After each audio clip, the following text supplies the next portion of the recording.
There is a misconception कि IR is more about mains, fine, nothing like that, ऐसा कुछ भी नहीं है। आईआर का जो मैं आपको बता रहा हूँ ना, ये हाइब्रिड है बेसिकली, इसमें आपको प्रीलिम्स का भी रहेगा और मेंस का भी रहेगा। रीजन बीइंग, आप न्यूज़पेपर पढ़ते हैं, ठीक है ना, या फिर कोई न्यूज़ देखते हैं या कुछ आर्टिकल पढ़ेंगे ना, until these basic things are clear to you, आप वो नहीं कर पाएंगे, कनेक्टिंग द डॉट्स जिसको बोलते हैं ना, वो नहीं हो पाएगा। सो फॉर दैट न्यूज़पेपर को अच्छे से समझने के लिए या किसी भी चीज़ को अच्छे से समझने के लिए ये सारी चीज़ें जो बेसिक डिस्कस कर रहे हैं इसलिए कर रहे हैं। इट इज़ नॉट कि ये मेंस का पार्ट है, again it is related to prelims भी, ठीक है ना, बिकॉज आपको एक पर्सपेक्टिव देता है ये कैसे क्या चल रही है। यदि आप पढ़ते हैं कि बेलारूस के ऊपर अभी सैंक्शन लगा रही है वेस्टर्न कंट्रीज, तो जब तक आप लोग पीछे का फैक्ट नहीं समझेगा ना कि बेलारूस में क्या हो रहा है, कैसे हो रहा है, तब तक आप लोग समझ नहीं आएगा उसका इंडिया के ऊपर क्या इंप्लीकेशन है या फिर उसका वर्ल्ड के ऊपर क्या इंप्लीकेशन है। उसके लिए आईआर के बेसिक्स को पढ़ना बहुत जरूरी होता है, and that is the purpose अभी, फाइन।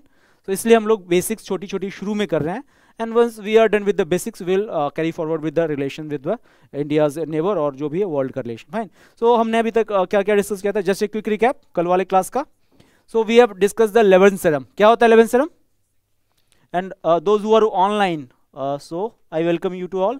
सो मेरा नाम आशीष पुरुषोत्तम है, ठीक है ना। सो इन केस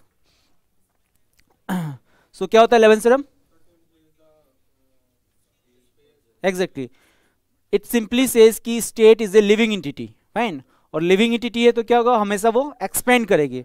एक्सपेंड करना सबके लिए जरूरी होता है। उसमें दो रूल हमने देखे, इधर एक्सपेंशन बाय वॉर और by expansion by economical concept, ठीक है ना। या तो आप लड़ाई करके बढ़ते हैं अपने शरीर को, कैसे बढ़ाते हैं, देखिए कंसेप्ट क्या है कि जो स्टेट होता है ना, स्टेट जो होती है वो लिविंग एंटिटी होती है, माने ये जीवित वस्तु होती है। और इसको दिया था हिटलर ने। हिटलर ने ये कहा था कि स्टेट लिविंग एंटिटी होती है, इसलिए हमें बढ़ना पड़ेगा। आप लोग, हम लोग बढ़ रहे हैं तो क्यों बढ़ रहे हैं? क्योंकि हम लोग लिविंग एंटिटी हैं। जिस दिन हमने बढ़ना बंद कर दिया, ग्रोथ जिस दिन खत्म हो जाती है, उस दिन से हम लोग डेड हो जाते हैं, फाइन। सो इसलिए उन्होंने कहा कि state is a living entity, और इसलिए कहा कि हमें बढ़ने की जरूरत है। और अकॉर्डिंगली उन्होंने वॉर्स किए बहुत सारे, क्योंकि वो सबसे उनके लिए अच्छा ऑप्शन था। तो हमने इसी में देखा कि eleventh serum and all policies को वो लोग फॉरवर्ड करते हैं। लेकिन जिन्होंने फर्स्ट दिन इनका है, उनके लिए भी कोई दिक्कत की बात नहीं है। रीजन बीइंग कि हम लोग नया टॉपिक शुरू कर रहे हैं, that is the some basic theories of the geopolitics, fine. So geopolitics के कुछ बेसिक थ्योरीज को हम लोग डिस्कस करेंगे। इसमें लार्जली तीन है। First is Alfred and Mahan, second is Mackinder, and third is Spykman principle, fine. So आप लोगों को ये सब लिखना नहीं है, कॉम्प्लेक्स नहीं हो जाना है कि ये सारे नाम क्या हैं, नाम अजीब से लग रहे होंगे, बट नाम इंपॉर्टेंट नहीं है, इनकी थ्योरीज को जानना बहुत इंपॉर्टेंट है। क्या जानना जरूरी है? थ्योरीज को जानना। When you got to know the theories, नाम इररिलेवेंट है। नाम अगेन मेंस के लिए ज़्यादा इंपॉर्टेंट है, या फिर आपका ऑप्शनल है तो ज़्यादा इंपॉर्टेंट है, इनके लिए भी इंपॉर्टेंट नहीं, fine. But you need to understand कि किसने किसने दिया था, इसलिए हम लोग इसको कैरी फॉरवर्ड करते हैं, ठीक है। सो कितने थ्योरीज हैं? लार्जली तीन है, नाम इनका यही है, हिंदी इंग्लिश दोनों में यही रहेगा। तो एक एक करके देखते हैं कि क्या क्या थ्योरीज और उन्होंने क्या क्या कहा था, फाइन। चलिए, और आप लोगों को कभी दिक्कत होगी ना, प्लीज लेट मी नो, मैं हिंदी में उसको बता दिया करूंगा जो भी चीज़। नॉर्मल इंग्लिश तो चलता है ना, इतना तो चलता है ना, चलिए ठीक है। Now let us try to understand कि पहला थ्योरी जो है that is Alfred and Mahan, ठीक है ना। So Alfred and Mahan again political scientist हैं, ठीक है ना। ये क्या कर रहे हैं, इन्होंने कुछ थ्योरीज दी थी। इस थ्योरी में जिसका फर्स्ट एस्पेक्ट ये है कि one who controls the ocean will control the world. क्या कहते हैं कि आप समुद्र पे कब्जा कीजिए तो आप पूरे वर्ल्ड पे कब्जा आराम से कर सकते हैं। क्या कहा था उन्होंने? You control the ocean and you control the world, fine. So let us try to understand, मैं बताऊंगा कि कैसे क्या होगा इसका, फाइन। चलिए, सो अब ये वाली जो थ्योरी आई है, इसके बेसिकली तीन फेजेस हम जानते हैं, at least 3 phases we know. Theory क्या करिए, यू कंट्रोल द ओशन, ठीक है ना। सो इसके बेसिकली 3 फेज हमारे पास हैं जो हम लोग अभी देख रहे हैं, फाइन। फर्स्ट है ब्रिटेन, फाइन, और जिसको कहते हैं यूके। सो ब्रिटेन, ब्रिटिश इंडिया आए थे तो कैसे आए थे? ओशन से। कहां लैंड किए थे वो? सूरत के आसपास उन्होंने फर्स्ट फैक्ट्री बनाई थी, मसूलीपट्टनम में उन्होंने फैक्ट्री बनाई थी, और उससे भी पीछे आते हैं पोर्तुगीज आए थे 1498 में। सो कहां पे आए थे वो? कैलीकट, ठीक है ना। सो जितनी भी यूरोपियन पावर्स थी जिन्होंने कोलोनाइजेशन शुरू किया, ठीक है, जिन्होंने अपने साम्राज्यवाद की स्थितियों को बढ़ाया, तो उनका सबका कहीं ना कहीं कॉमन कनेक्शन ये था कि वो सारे लोग क्या थे, नेवल पावर थे। बिकॉज नेवी उस टाइम की सोल चीज थी जिसके कारण लोग वो एक्सप्लोर करते थे, क्योंकि उस टाइम एयर वो तो था ही नहीं, हवाई जहाज तो था नहीं, ठीक है ना, और land route was not that fast, ठीक है ना, प्लस वो एसेसिबल नहीं था। तो सबसे पहले ब्रिटेन ने इस यूज को किया, और ब्रिटेन का जो इंडिया में फाइट हुआ है किससे हुआ, ट्राई टू रिकॉल, फ्रांस से हुआ है। किस चीज के लिए हुआ, कर्नाटिक वॉर्स में हुआ है। तो कर्नाटिक वॉर्स में जो लड़ाइयां हुई हैं, ब्रिटेन जो जीता है उसके पीछे भी रीजन क्या है कि Britain was backed by a very strong navy, ठीक है ना। तो धीरे धीरे करके उन्होंने फ्रेंच को सब जगह से हटाना शुरू कर दिया, नहीं कुछ तो इंडिया से हटाना उन्होंने शुरू कर दिया, ठीक है ना। और अल्टीमेटली ब्रिटेन क्या बनता है, एक सुपर पावर इंडिया में बन जाते हैं, और फाइनली उन्होंने 200 साल तक राज किया। ये तो इंडिया का कंडीशन हो गया, यही उन्होंने बहुत जगह पे किया हुआ है, फाइन। सो पहला एग्जांपल वो हो गया। चलिए अब आता है कब, 1940s, ठीक है, कब आता है 1940s, जब क्या होता है, वर्ल्ड वॉर 2 होता है, फाइन। सो वर्ल्ड वॉर 2 होने के बाद क्या होता है, ब्रिटेन का डिक्लाइन होता है, ब्रिटेन का डिक्लाइन होने लग जाता है, तो एक नई सुपर पावर आती है जिसका नाम क्या है, यूएसए। सो यूएसए ने इस थ्योरी को अप्लाई किया कि capture the oceans, fine, once you are capturing the ocean you will able to dominate the world. और इन्होंने सब्सिक्वेंटली सारे जगह पे कैप्चर करना शुरू कर दिया। यू विल सी, मैं आपको इन्फोग्राफिक्स दिखाऊंगा कि यूएसए के नेवल फ्लीट्स कहाँ कहाँ हैं। सो आपको ये लगेगा कि यूएसए ने इस थ्योरी को बहुत अच्छे से इंप्लीकेट किया, और उन्होंने अल्टीमेटली इस चीज को कर दिया। They have the lots of the fleets, ठीक है ना, will see the naval power of the USA बाद में, फाइन। बट यूएसए 1940 से ऑलमोस्ट 2018-19 तक लगा लीजिए, they had the dominance over the world, fine. छोटे से पार्ट के लिए it is the USSR that is giving competition to whom, USA, but वो बहुत कम टाइम के लिए था, 20-25 साल में वो भी खत्म हो गया। और 1990s में तो हम जानते हैं कि यूएसएसआर का डिसइंटीग्रेशन होता है, उसका विखंडीकरण हो जाता है, ठीक है। अब नई सुपर पावर जो आ रही है पोस्ट कोविड इरा में, जिसको क्या बोलते हैं, पोस्ट कोविड इरा, कौन आ रही है, सबको पता है, अब चाइना आ रही है। सो हम देखेंगे कि चाइना कैसे धीरे धीरे करके अपनी नेवी को बढ़ा रही है, ठीक है ना। चाइना के पास आज से 5 साल 6 साल पहले एक भी एयरक्राफ्ट कैरियर नहीं था, और अभी उसके पास 6 एटलीस्ट एयरक्राफ्ट कैरियर हैं, और 3 तो सर्विस में है, ठीक है ना, 3 सर्विस में है, 3 और वो करा रहे हैं, क्योंकि उनको भी पता है कि you capture the ocean and you capture the world, fine. Belt and road initiative, ठीक है ना। सो क्या है इसका, कहीं ना कहीं इसका कनेक्शन सी से है। पर्ल ऑफ नेक क्या है ये, that is pearl of neck. ये क्या कहती है, इंडिया को इंसर्कल करना चाहो जब से, कहां कहां बना रही है, म्यांमार में बना रही है चाइना बेस, बांग्लादेश में बना रही है, श्रीलंका में बना रही है, मालदीव में बना रही है, बहुत जगह पे बना रही है। तो इंडिया को इंसर्कल कहां से कर रही है, सब जगह से, ताकि जो मलक्कन डायलेमा जो हम लोग पढ़ा है उसको काउंटर करने के लिए ये हो सके, ठीक है ना। सो जो भी वर्ल्ड की सुपर पावर रही हैं, सब ने कहीं ना कहीं ओशन को कैप्चर करने का प्रयास किया है, ठीक है ना। कहने का सारा लबो लुआ भी है, ठीक है। तो पहला क्लियर है, ठीक है ना। So now let us try to understand the theory behind it that says कि one who controls the ocean will control the world. और हमने ये देख लिया तीनों एग्जांपल, फाइन। चलिए लिख लीजिए इसको, है ना।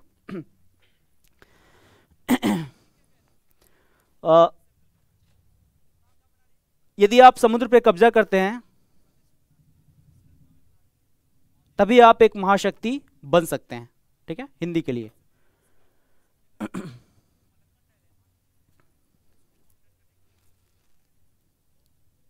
ये इनका पहला प्रपोजल था, किसका था, that is Alfred and Mahan का, फाइन।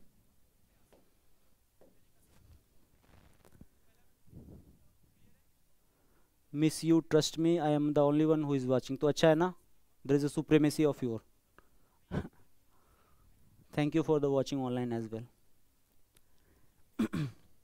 ठीक है, लिख लिया। Now let us try to understand the second aspect of his theory which says कि once who capture who will contain the supremacy in the कहां, Indian ocean will shape the destiny of the world. क्या कहता है ये, आप Indian ocean को capture कर लिए तो अपने वर्ल्ड के पॉलिटिक्स को चेंज कर सकते हैं, fine. So let us try to understand कि क्या कंटेक्स्ट है इसका और कैसे है। सो मैंने कहा कि USA is a super power, fine, और रिसेंटली क्या हुआ है, बहुत ही इंटरेस्टिंग बात हुई है कि इंडियन, देखिए इनके अलग अलग कमांड है, जैसे इंडिया की आर्मी के कमांड है ना, नॉर्दर्न कमांड है, नॉर्थ ईस्टर्न कमांड है, अंडमान निकोबार कमांड है, वेस्टर्न कमांड है, सब है इंडिया का। इस तरह यूएस के नेवल कमांड्स हैं। सो यूएस का जो नेवल कमांड है उसमें से one of important command is the Pacific Indian, ठीक है ना, इंडियन पैसिफिक कमांड उनका बहुत ही इंपॉर्टेंट कमांड है।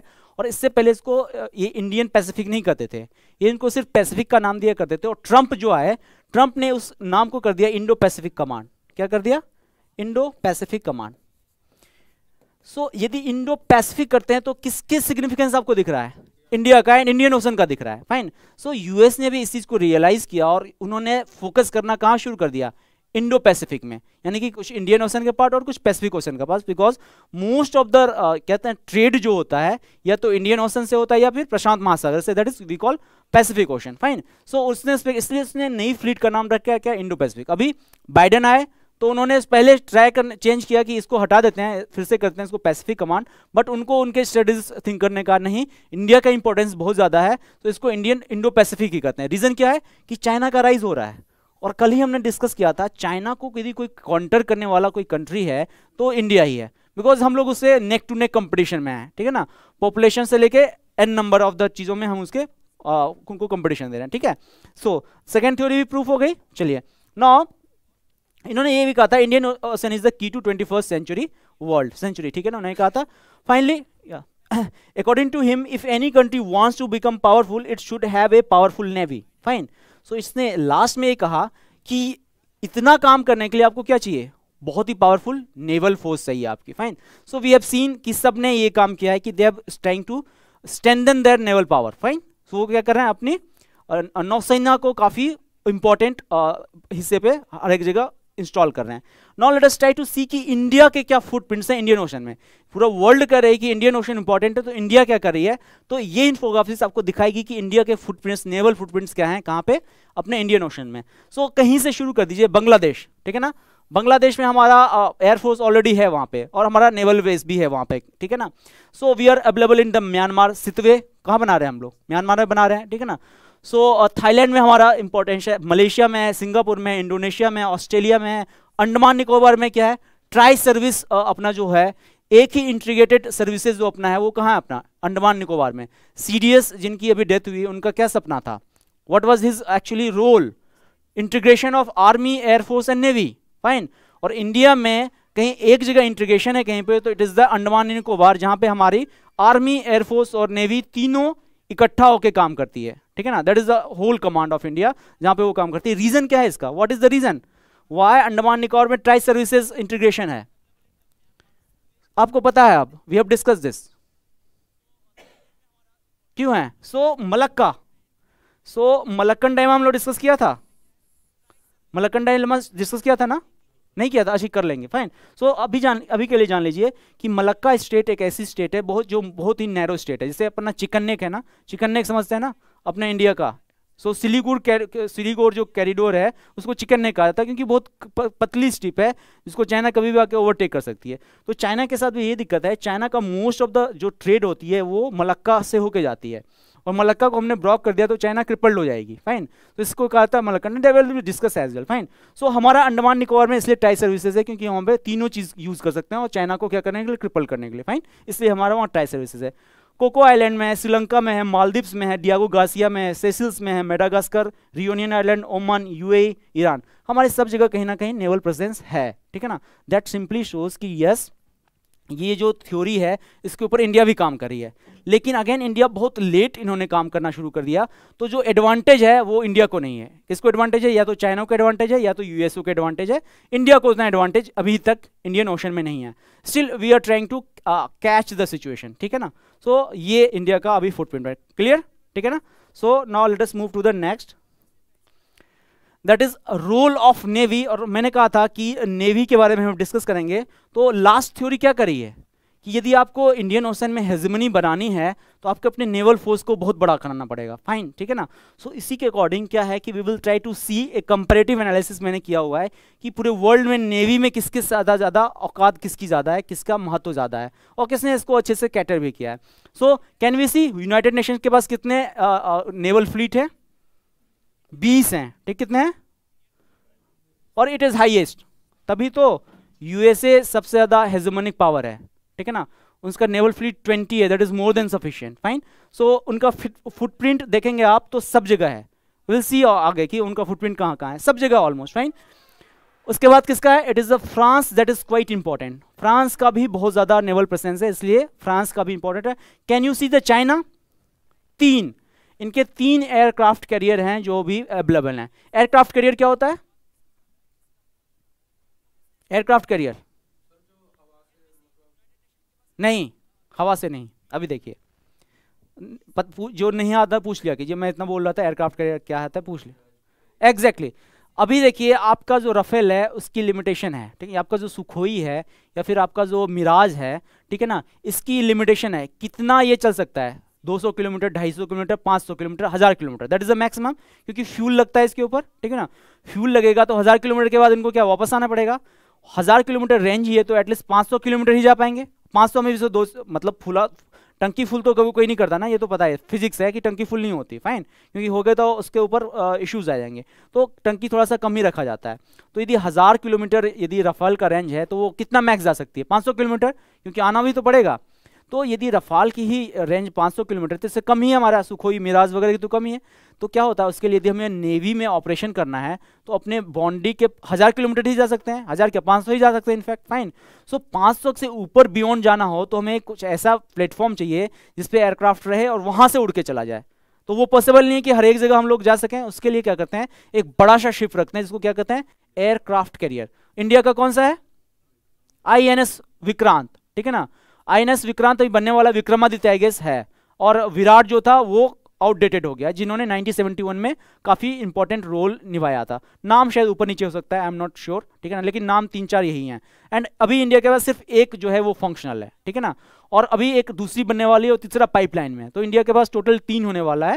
Eight the same time China के पास जो आज से 8 साल पहले था नहीं, आज के डेट में 3 ऑपरेशनल हैं और 6 ये बनाने वाले हैं, ठीक है ना, तो इनका कितना हो जाएगा, टोटल 9 हो जाएगा, और इंडिया अभी भी 3 पे ही रहेगी, फाइन।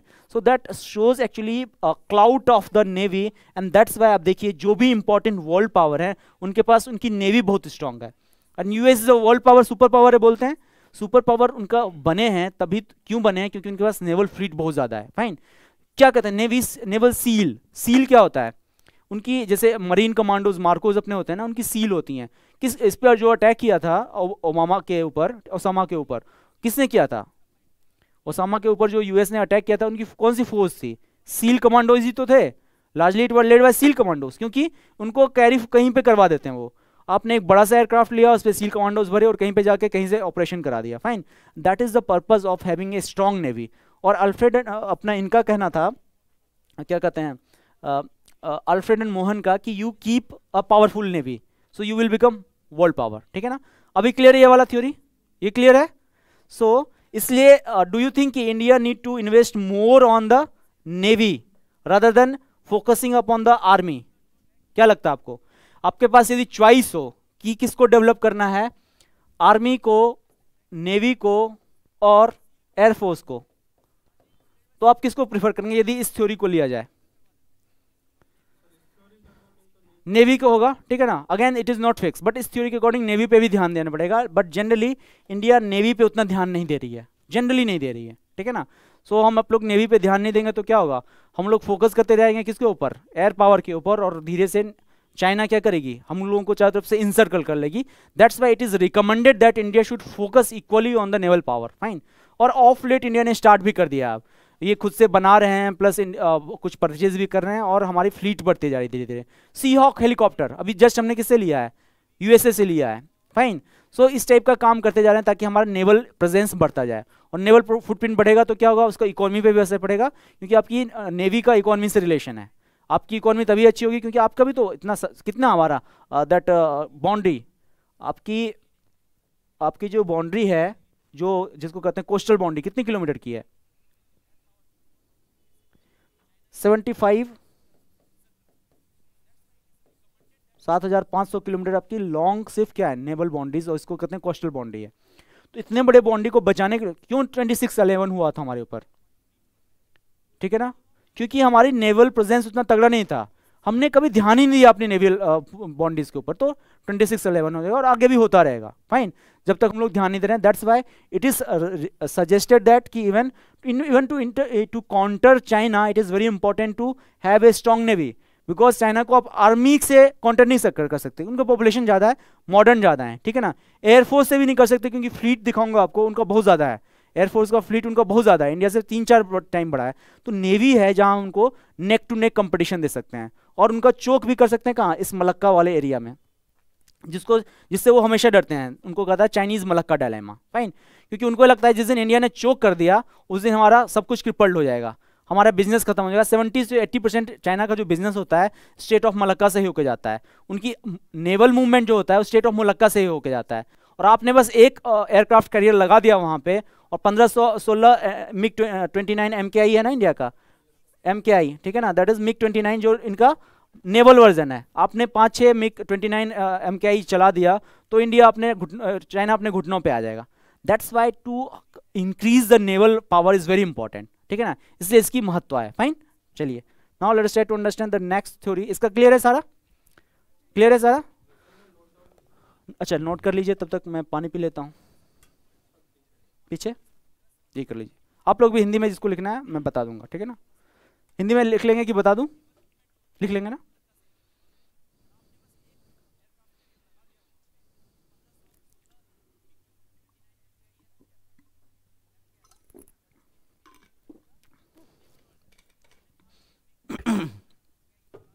हट जाता हूं मैं।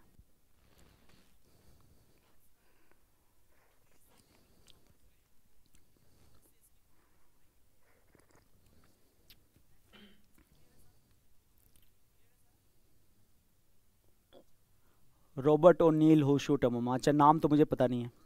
INS विक्रांत, यस ये आने वाला है मोस्ट प्रोबेबली निशांत, ठीक है, it is in pipeline. I guess INS Viraat जो है वो आउटडेटेड हो गया, INS विक्रमादित्य हम लोग यूज़ कर रहे हैं। हेल्पलेस क्यों भाई? निशांत एडुगलेसी, Apache is again attack helicopter that we have purchase from the USA, and sea hawk helicopter है जो हम लोग INS विक्रमादित्य पे यूज़ करते हैं, ठीक है। I hope Nishant it is clear to you now.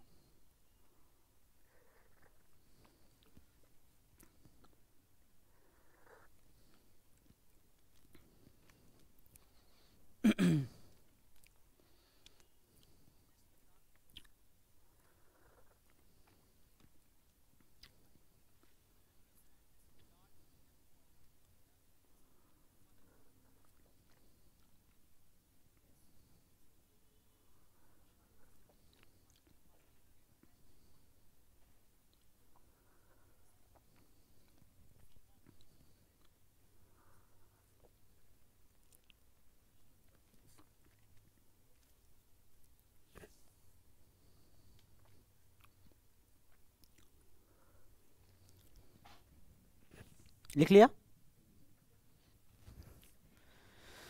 ना। हम लोग कंपैरेटिव एनालिसिस करते हैं किसका, इंडिया, चाइना और हमारे फेवरेट कंट्री का दैट इज पाकिस्तान, ठीक है ना। ऑल्दो ये थोड़ा डेटा आउटडेटेड है बट आपको ओवरऑल आइडिया मिल जाएगा कि क्या कंपैरेटिव हमारी स्ट्रेंथ है, क्या हमारी कंपैरेटिव वीकनेस है। Since we are focusing upon only अभी naval power, so let us try to focus upon this thing only, ठीक है ना। नेवी का क्या रोल है यहाँ पे, फाइन। सो इंडिया का टोटल नेवल एसेट्स कितने हैं? 295 वेसल्स हैं, एयरक्राफ्ट कैरियर 3 है, जो एक्चुअली क्या है ऑपरेशनल एक ही है इसमें, फाइन। 2 हमारे अभी डिफंक्ट हैं क्योंकि उसमें कुछ इश्यूज है। एंड डिस्ट्रॉयर 11 है। कोवेट किसको बोलते हैं? कोवेट्स होते हैं जो स्कॉट करते हैं। तो लेट अस सपोज कि आपका कोई नॉर्मल जा रहा है नेवी का कोई फ्लीट, उसको जो स्कॉट करते हैं ना, स्कॉट गाड़ी जो होती है, देखा होगा आपने, PM की गाड़ी को स्कॉट करने वाला होता है, वो होती है कोवेट्स, फाइन। वो 23 है हमारे, और सबमरीन्स हमारे पास 15 हैं, ठीक है ना। और न्यूक्लियर पावर कौन से हैं हमारे पास? न्यूक्लियर पावर ने स्कॉर्पियन रेंज, स्कॉर्पियन जो हमारे न्यूक्लियर कैपेबल जो हमने फ्रांस से लिया है, ठीक है ना। That is the India's naval assets, fine. Now let us try to see China, because we are not seeing Pakistan, अभी रीजन बता दूंगा, ठीक है ना। So let us see China, 714 naval vessels, कितना ज्यादा हमसे? ऑलमोस्ट 3 टाइम ज्यादा, ठीक है। एयरक्राफ्ट कैरियर इनके पास अभी एक ही है, ठीक है ना। लेकिन क्या हुआ, इन्होंने 2 और ऑर्डर कर दिया, वो अभी ट्रायल पे चल रहा है, प्लस 3 और उनका ऑर्डर कर चुके हैं, वो लोग खुद से बना रहे हैं इनफैक्ट, फाइन। डिस्ट्रॉयर 35 है, कोवेट 35 है, और सबमरीन 68 है। कितना है? 68। एंड सबमरीन भी दो टाइप के होते हैं, जो पनडुब्बियां होती हैं दो टाइप की होती हैं, एक होते हैं डीजल पावर और एक होती हैं न्यूक्लियर पावर। दोनों में क्या फर्क है, क्यों we are preferring nuclear power submarines?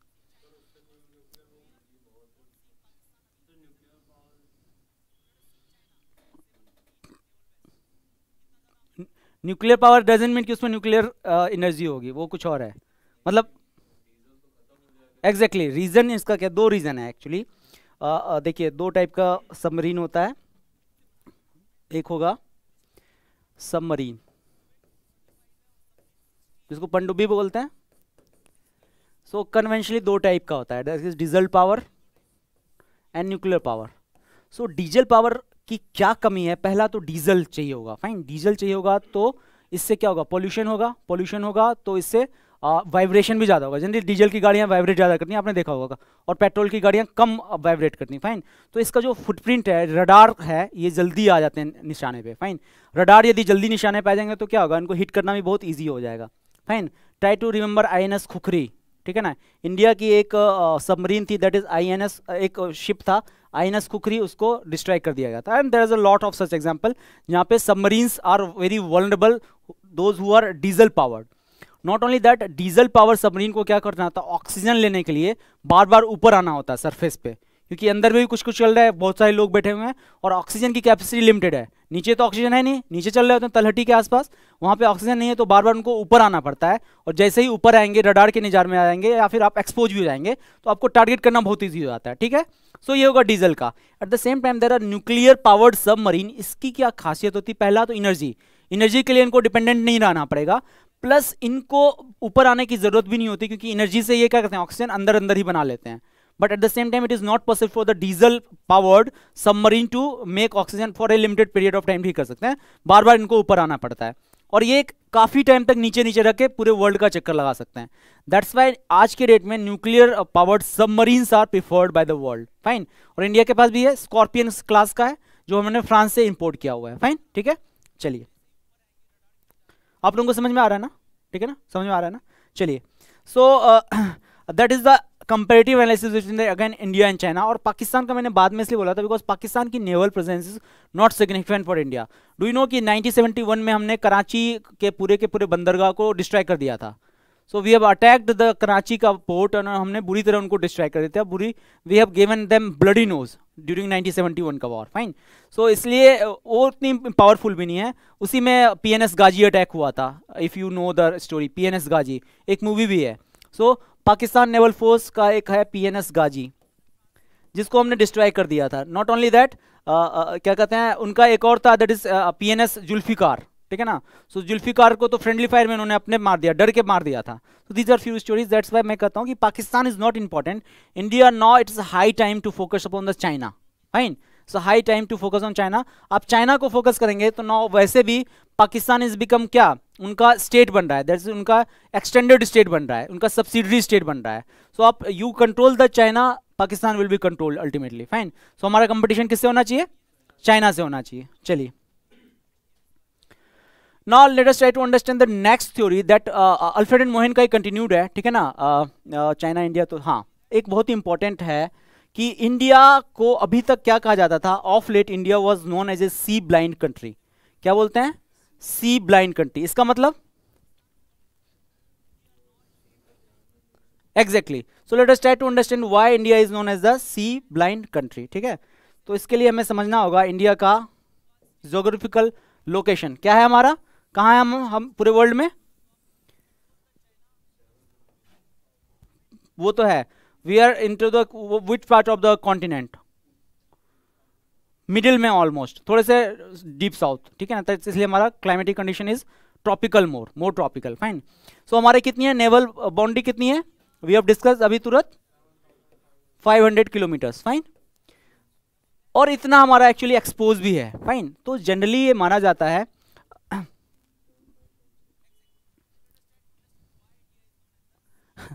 आपके क्लास से IAS निकालेंगे लोग, ऑनलाइन वाले कुछ कुछ बोलते रहते हैं, ठीक है। सो 7500 किलोमीटर हमारी सी बाउंड्री है, या फिर हम जो कहते हैं कोस्टल बाउंड्री है। बट क्या हुआ कि इंडिया ने कभी भी अपने सी रिसोर्सेज के ऊपर ध्यान नहीं दिया। हमारा फोकस हमेशा क्या रह गया, अपने immediate neighbour that is China, ठीक है ना, और बची खुची हमारी एनर्जी कहाँ डाइवर्ट होगी, दैट इज पाकिस्तान, ठीक है ना। So mostly in modern time हमारा जो फोकस हुआ है वो या तो चाइना के ऊपर हुआ या पाकिस्तान के हुआ, दोनों के साथ हमारी लैंड बाउंड्री मीट कर रही होती है, फाइन। सो हमने ज्यादा फोकस किसको किया, आर्मी के ऊपर फोकस किया। So we have try to reform our army again and again, ठीक है ना। सो आर्मी के ऊपर हमारा जनरली फोकस रहा है, और आर्मी से बचा खुचा जो फोकस रहा वो किसके ऊपर चला गया, एयरफोर्स के ऊपर चला गया, फाइन। इसलिए माना जाता है इंडिया ने क्या किया, इग्नोर किया अपने एक बहुत बड़े एरिया को, that is our sea boundary, इसलिए इंडिया को कहा जाता है सी ब्लाइंड कंट्री। एंड ये हमारा ऑलमोस्ट लगा लीजिए 2004-5 तक यही कंडीशन था कि हमने कभी भी अपने जो सी रिसोर्सेज को है उसको कभी ध्यान नहीं दिया।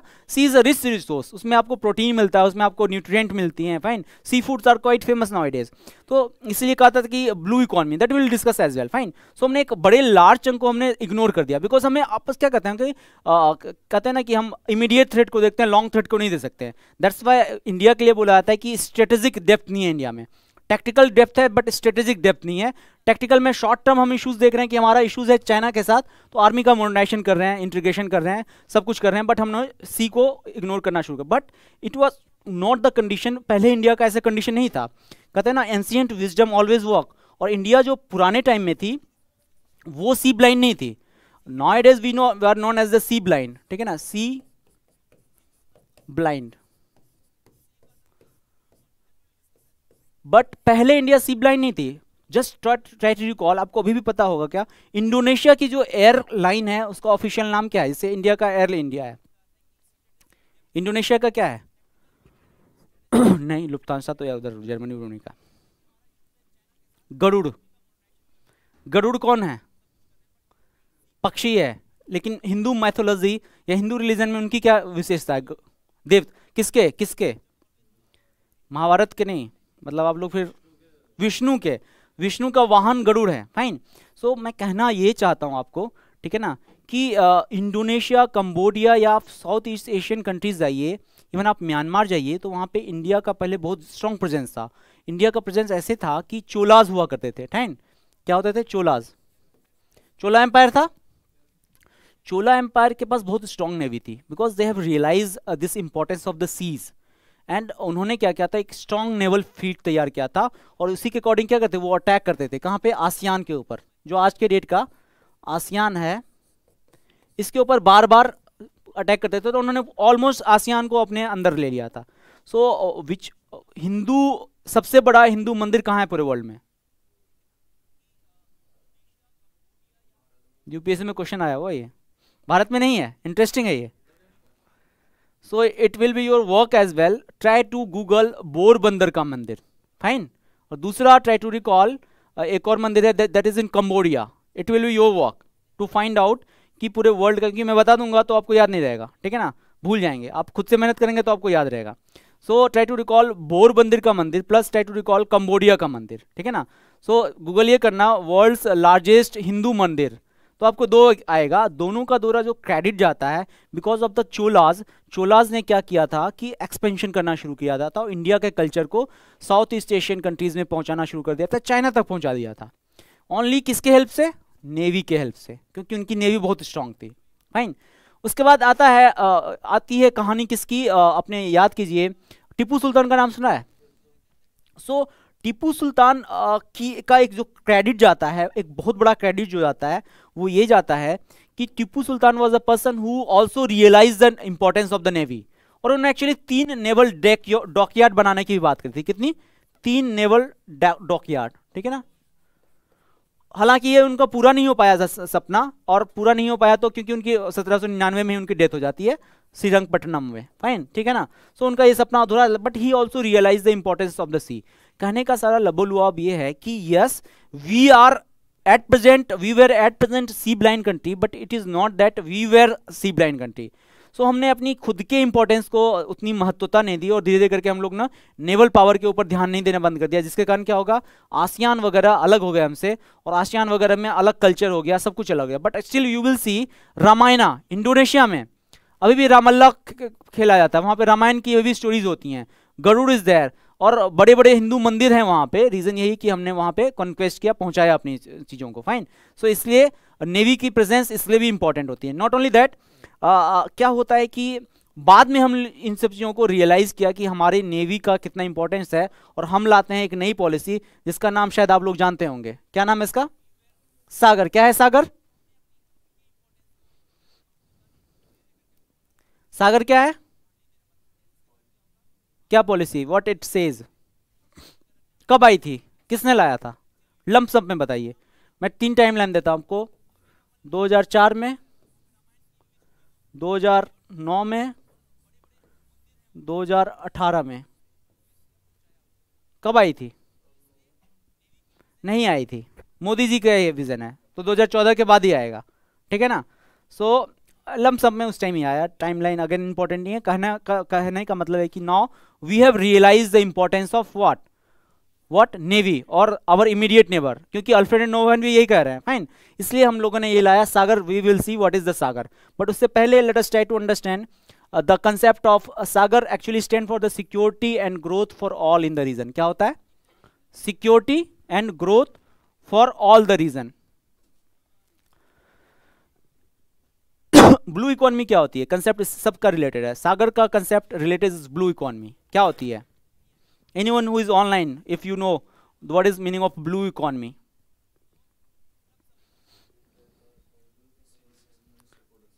Exactly. जो समुद्र का एक बड़ा, मैंने अभी जस्ट बताया था कि समुद्र एक बहुत बड़ा रिसोर्स है पूरे वर्ल्ड के लिए। खाना मिल सकता है आपको, आपको कम्युनिकेशन मिल सकता है वहाँ से, एनर्जी के सोर्सेज हैं, ठीक है ना। सो जो इन सब चीज़ों को एक्सप्लॉइट करने की बात होती है, सस्टेनेबल एक्सप्लॉयटेशन की बात होती है, उसी को कहा जाता है ब्लू इकोनॉमी। क्या कहा जाता है? और इसके क्या क्या एस्पेक्ट हैं, ठीक है ना। शिपिंग है, इंक्लूसिव लाइफ्स है, सस्टेनेबल फिशरीज है, कोस्टल कम्युनिकेशन को बढ़ाना, कंजर्व करना मरीन लाइफ को। तो ये सारे जो एस्पेक्ट हैं, इसी को क्या कहा जाता है? Blue economy, fine. इसलिए ब्लू वाटर नेवी पॉलिसीज भी होती हैं। क्या होती हैं? ब्लू वाटर नेवी पॉलिसीज, ठीक है। सो इंडिया के ब्लू रिसोर्सेज को, ब्लू इकोनॉमी को बूस्ट करने के लिए क्या लाया गया? एक नई पॉलिसी, जिसको वो कहते हैं सागर। Now India is not sea blind country, at least on the papers, fine, because we have realized the importance of the whom, अपना क्या कहते हैं, समुद्र की, सागरों की महत्वता को हमने रियलाइज किया, और हमने धीरे धीरे करके अपनी पॉलिसीज बना देनी शुरू कर दी, और अब हमें इनका फायदा भी मिलेगा, because we will see the India's naval presence is increasing day by day.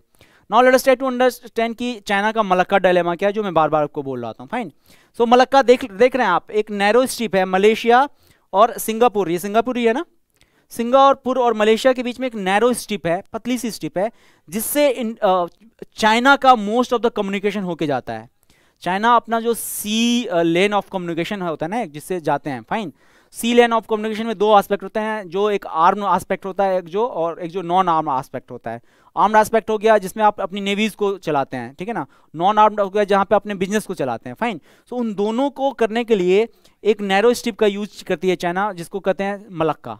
और ये मलक्का इतनी नैरो है कि इंडिया यदि चाहे, या तो इसको यहाँ से ब्लॉक कर दे, ठीक है ना, या तो इसको यहाँ से ब्लॉक कर दे, या यहाँ से ब्लॉक कर दे। यहाँ से तो पॉसिबल नहीं है, but for India blocking this area is very easy, because हमारा यहीं पे tri service command that is Andaman Nicobar, और अंडमान निकोबार से बहुत ज़्यादा दूर नहीं है, फाइन। तो चाइना हमेशा परेशान रहती है, इसलिए इसको क्या कहा जाता है? चाइनीज मलक्कन डायलेमा, ठीक है। क्या कहा जाता है? चाइनीज मलक्कन डायलेमा, ठीक है। सो ये शब्द बार बार आता रहेगा, इसलिए हम लोग डिस्कस करें। अल्फ्रेड मोहन भी यही कर रहा है कि you strengthen your naval force. यदि नेवल फोर्स, यदि चाइना को हराना है, तो हम यदि नेवी पे ज़्यादा ध्यान देते हैं, for India it's more easy to defeat China in each and every aspect. आपने उसके 70% के कम्युनिकेशन को ऑलमोस्ट ब्लॉक कर दिया, जिसमें आपका आर्म वाला भी है और नॉन आर्म भी है, तो आप तो आधा काम उसका ऐसे ही खराब कर देना है। चाइना के लोग भूखे प्यासे मर जाएंगे, ठीक है। सो इसलिए यदि वहाँ पे आपने बस एक जाके एयरक्राफ्ट कैरियर डाल दिया, तो आप चाइना वाले परेशान हो जाएंगे, ठीक है। इसी को क्या कहता है? Chinese मलक्कन dilemma. फोटो किसी को लेना है तो ले लो, या फिर I will to give the, ठीक है ना, those who want to take the screenshot they can take the screenshot.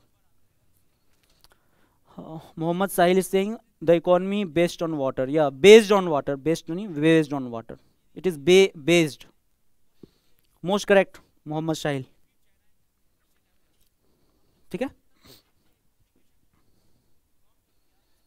So now let us try to understand the second theory, that is मैककाइंडर. मैककाइंडर क्या कहता है? तो पहला अल्फ्रेड एंड नोबेल क्या कर रहा है कि आप ओशन को कब्जा कीजिए. दूसरा एक थॉट प्रोसेस क्या कहता है कि आप यूरेशिया के ऊपर कब्जा कीजिए. किसके ऊपर कब्जा कीजिए? So one who control Eurasia will control the world. Eurasia means Europe and Asia. Example कुछ कंट्रीज जो यूरेशिया में आती हैं, रशिया है, टर्की भी कह सकते हैं आप, ठीक है ना. टर्की को बोला जाता है कि it is part of the Asia as well as Europe, because उसका कुछ पार्ट एशिया में कुछ पार्ट यूरोप में है. फाइन. सो कहता है ये मैककाइंडर कहता है कि one who control Eurasia will control the world. अब यूरेशिया की इंपॉर्टेंस समझते हैं, क्या इंपॉर्टेंस है. Fine. So Eurasia is considered as the heartland और पाइवट ऑफ द वर्ल्ड. क्या बोलते हैं इसको? हार्टलैंड बोलते हैं. अभी हार्टलैंड क्या होता है? जहां हार्ट क्या होता है? जहां से आप का सब कुछ चलता है बेसिकली, ठीक है ना. या पाइवट ऑफ द वर्ल्ड, बहुत इंपॉर्टेंट हिस्सा, ठीक है ना. कड़ी मानते हैं, एक धुरी मानते हैं पूरे वर्ल्ड का. फाइन. रीजन क्या है कि it is rich in natural resources. Fine. Plus it is rich in human resources. तो यहाँ के प्राकृतिक संसाधन भी बहुत अच्छे हैं और यहाँ के इनकी ह्यूमन रिसोर्सेज, यहाँ की जनसंख्या भी काफी ठीक ठाक है. फाइन. इसलिए कहा कि आप इस चीज के ऊपर कब्जा कर लीजिए तो आप पूरे वर्ल्ड के ऊपर कब्जा कर लेंगे. और जो इसके ऊपर कब्जा करेगा उसको क्या कहेंगे? Continental power. फाइन. अब now let us try to connect it with कल वाला डिस्कस जो करे थे कि चाइना क्यों सेंट्रल एशिया में जाना चाह रही है. अभी समझ में आ गया? China is following all the rules that has been given by the previous जो भी हिस्टोरियन या फिर जियो स्टडीज एक्सपर्ट के लोग हैं. तो चाइना कहाँ कब्जा कर रही है? नेवल प्रेजेंस भी बढ़ा रही है अपना.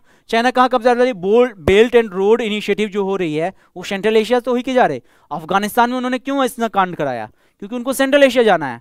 पाकिस्तान के बाद सेंट्रल एशिया जाने का सबसे इजी रास्ता क्या है? अफगानिस्तान है. और उसने यदि कब्जा कर लिया हार्टलैंड ऑफ द वर्ल्ड पे, that is also called the pivot of the world, उनकी तो टेंशन खत्म हो जाएगी, क्योंकि उनको नेचुरल रिसोर्स भी खूब मिल जाएगा और उनको ह्यूमन रिसोर्स भी खूब मिल जाएगा. Fine. That's why China is what trying to capture the heartland of the world. Fine. चलिए. एंड अल्टीमेट विक्ट्री जो होगी वो कॉन्टिनेंटल पावर को हो जाएगी. बोला कि अब नेवल पावर इंपॉर्टेंट नहीं है, ब्रिटेन और पोर्तुगाल और फ्रांस वगैरह इंपॉर्टेंट नहीं है, जो कॉन्टिनेंटल पावर होंगे वो इंपॉर्टेंट होंगे. और कॉन्टिनेंटल उसने पूरे वर्ल्ड को डिवाइड कर दिया दो हिस्सों में. पहला उन्होंने वर्ल्ड का आइलैंड और दूसरा उन्होंने कहा periphery of the world. So world के आइलैंड में उन्होंने रखा यूरोप, एशिया और अफ्रीका को, और पेरिफेरी में उन्होंने रखा USA, Australia, UK and Japan को. फाइन. और ये वाला फोटो एक्चुअली दिखाता है the Mackinder's heartland theory. Can you see this? ठीक है ना. Can you see this? So it is the inner crescent और वो क्या है? पाइवट और heart of the world. Fine. So Central Asia को कब्जा करना बहुत इंपॉर्टेंट है. मैककाइंडर क्या कर रहे हैं कि आप सेंट्रल एशिया पे कब्जा कीजिए. दैट्स वाई चाइना बार बार यही ट्राई कर रही है कि उनको एसेस मिल जाए सेंट्रल एशिया का. और क्या फायदा है सेंट्रल एशिया का एसेस मिलने का? एक तो हो गया ह्यूमन रिसोर्स, दूसरा हो गया नेचुरल रिसोर्स. और क्या फायदा है? सोचिए, मैं बता चुका हूं आपको. The world is Eurasia.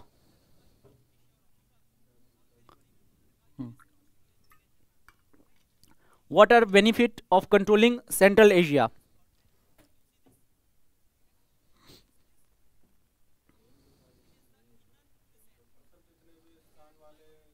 Countries हैं वो तो हो गया. So anyone who is online who can explain what is the importance of the Eurasia as well. So basically देखिए, यूरेशिया वर्ड क्या है? Europe and Asia. तो आपने एशिया, सेंट्रल एशिया तो किया ही कंक्लूड, ठीक है ना. आप यूरोप को भी कैप्चर कर रहे हैं, क्योंकि रास्ता कहाँ जाता है यूरोप का? यहीं से तो होके जाता है, मेनलैंड का रास्ता यहीं. तो ये क्या कर रहे हैं? आप कैप्चर कीजिए सेंट्रल एशिया को, तो यूरोप के इकोनॉमी, मार्केट सब आपके कैप्चर में आ जाएगा. तो यूरोप जो सबसे ज़्यादा पावरफुल जगह है, जहाँ पैसा सबसे ज़्यादा है, जो सबको आपको दे सकती है रिटर्न, वो भी आपके कब्जे में आ जाएगा. तो अल्टीमेट गोल चाइना का क्या है? यूरोप जाना. उसका मतलब नहीं है पाकिस्तान में इन्वेस्ट करने का, सेंट्रल एशिया में इन्वेस्ट करने का, अफगानिस्तान में इन्वेस्ट. उसका मकसद क्या है कि मुझे इजी एक्सेस मिल जाए. कहाँ? यूरोप में, जिसकी मार्केट बहुत रिच है. मार्केट रिच होगी तो क्या होगा? उनको फायदा भी बहुत ज़्यादा मिलेगा, उनके पास इंपोर्ट एक्सपोर्ट बढ़ जाएगा और चाइना वर्ल्ड पावर बन जाएगी. ठीक है. सो मैककाइंडर के कारण ये थ्योरी फॉलो हो रही है. ठीक है. Got it now? चलिए, ये फोटो एक्चुअली दिखाती है कि पूरे वर्ल्ड में क्या सिग्निफिकेंस है सेंट्रल एशिया की. एंड अगेन इट इज अपने लैंग्वेज में नहीं है, तो you will find it bit difficult. Fine. Again I can't explain until unless you have all the theories with in your mind. But ultimately इसका यही कहना है कि pivot of the world is central Asia. And आप continental powers पे अधिकार कर लेते हैं, सेंट्रल एशिया पे कर लेते हैं, तो you will be the world power sooner और लेटर. इसका यही कहना पूरा. फाइन. सो आप इसको एक बार देख लीजिएगा कहीं पे भी हो, ठीक है ना. या तो फिर you can take the photos as well. Now coming to the next theory, that is the Spykman theory. Fine, क्या है? That is Spykman theory. और ये क्या कहती है? इन्होंने कुछ नहीं किया, सिंपली मोहन और मैककाइंडर की थ्योरी को मिला दिया. क्या किया उन्होंने? मोहन की भी थ्योरी को लिया और मैककाइंडर, उन्होंने क्या कहा था? मैककाइंडर ने कहा था कि वो वर्ल्ड पे करो, नहीं, मोहन ने कहा था वर्ल्ड पे करो और मैककाइंडर ने कहा था मेनलैंड पे करो. इन्होंने कहा दोनों पे हिस्सा कर लो, कंप्लीट हो जाएगा गेम. ठीक है ना, दैट इज ऑल. इन्होंने क्या किया? Let us try to understand. He combined Mahan and Mackinder. ठीक है ना. इन्होंने कहा हेजेमनी यानी कि वर्चस्व कहाँ कहाँ चाहिए? आपके ओशन पे भी चाहिए और ओवरसीज पे भी चाहिए. ठीक है ना. इन्होंने क्या कहा? ओवरसीज पे भी आप करिए और ओशन पे भी कीजिए, और फाइनली आप यदि दोनों कर लेते हैं तो you will the world power. Fine. He suggested that the essential to control Eurasia और land, but rimland is also important. Fine. और इन्होंने कहा कि आप रिमलैंड को भी कब्जा कीजिए और यूरेशिया भी को कब्जा कीजिए. And finally it is known as the Spykman theory. और ये Spykman theory is what USA is following. Basically USA क्या फॉलो कर रही है? Spykman theory. इसलिए वो कॉन्टिनेंट्स पे भी कब्जा कर रही है और किस पे भी कर रही है? नेवल एसेट्स पे भी कब्जा कर रही है. और यूएसए इसका बेस्ट एग्जांपल है.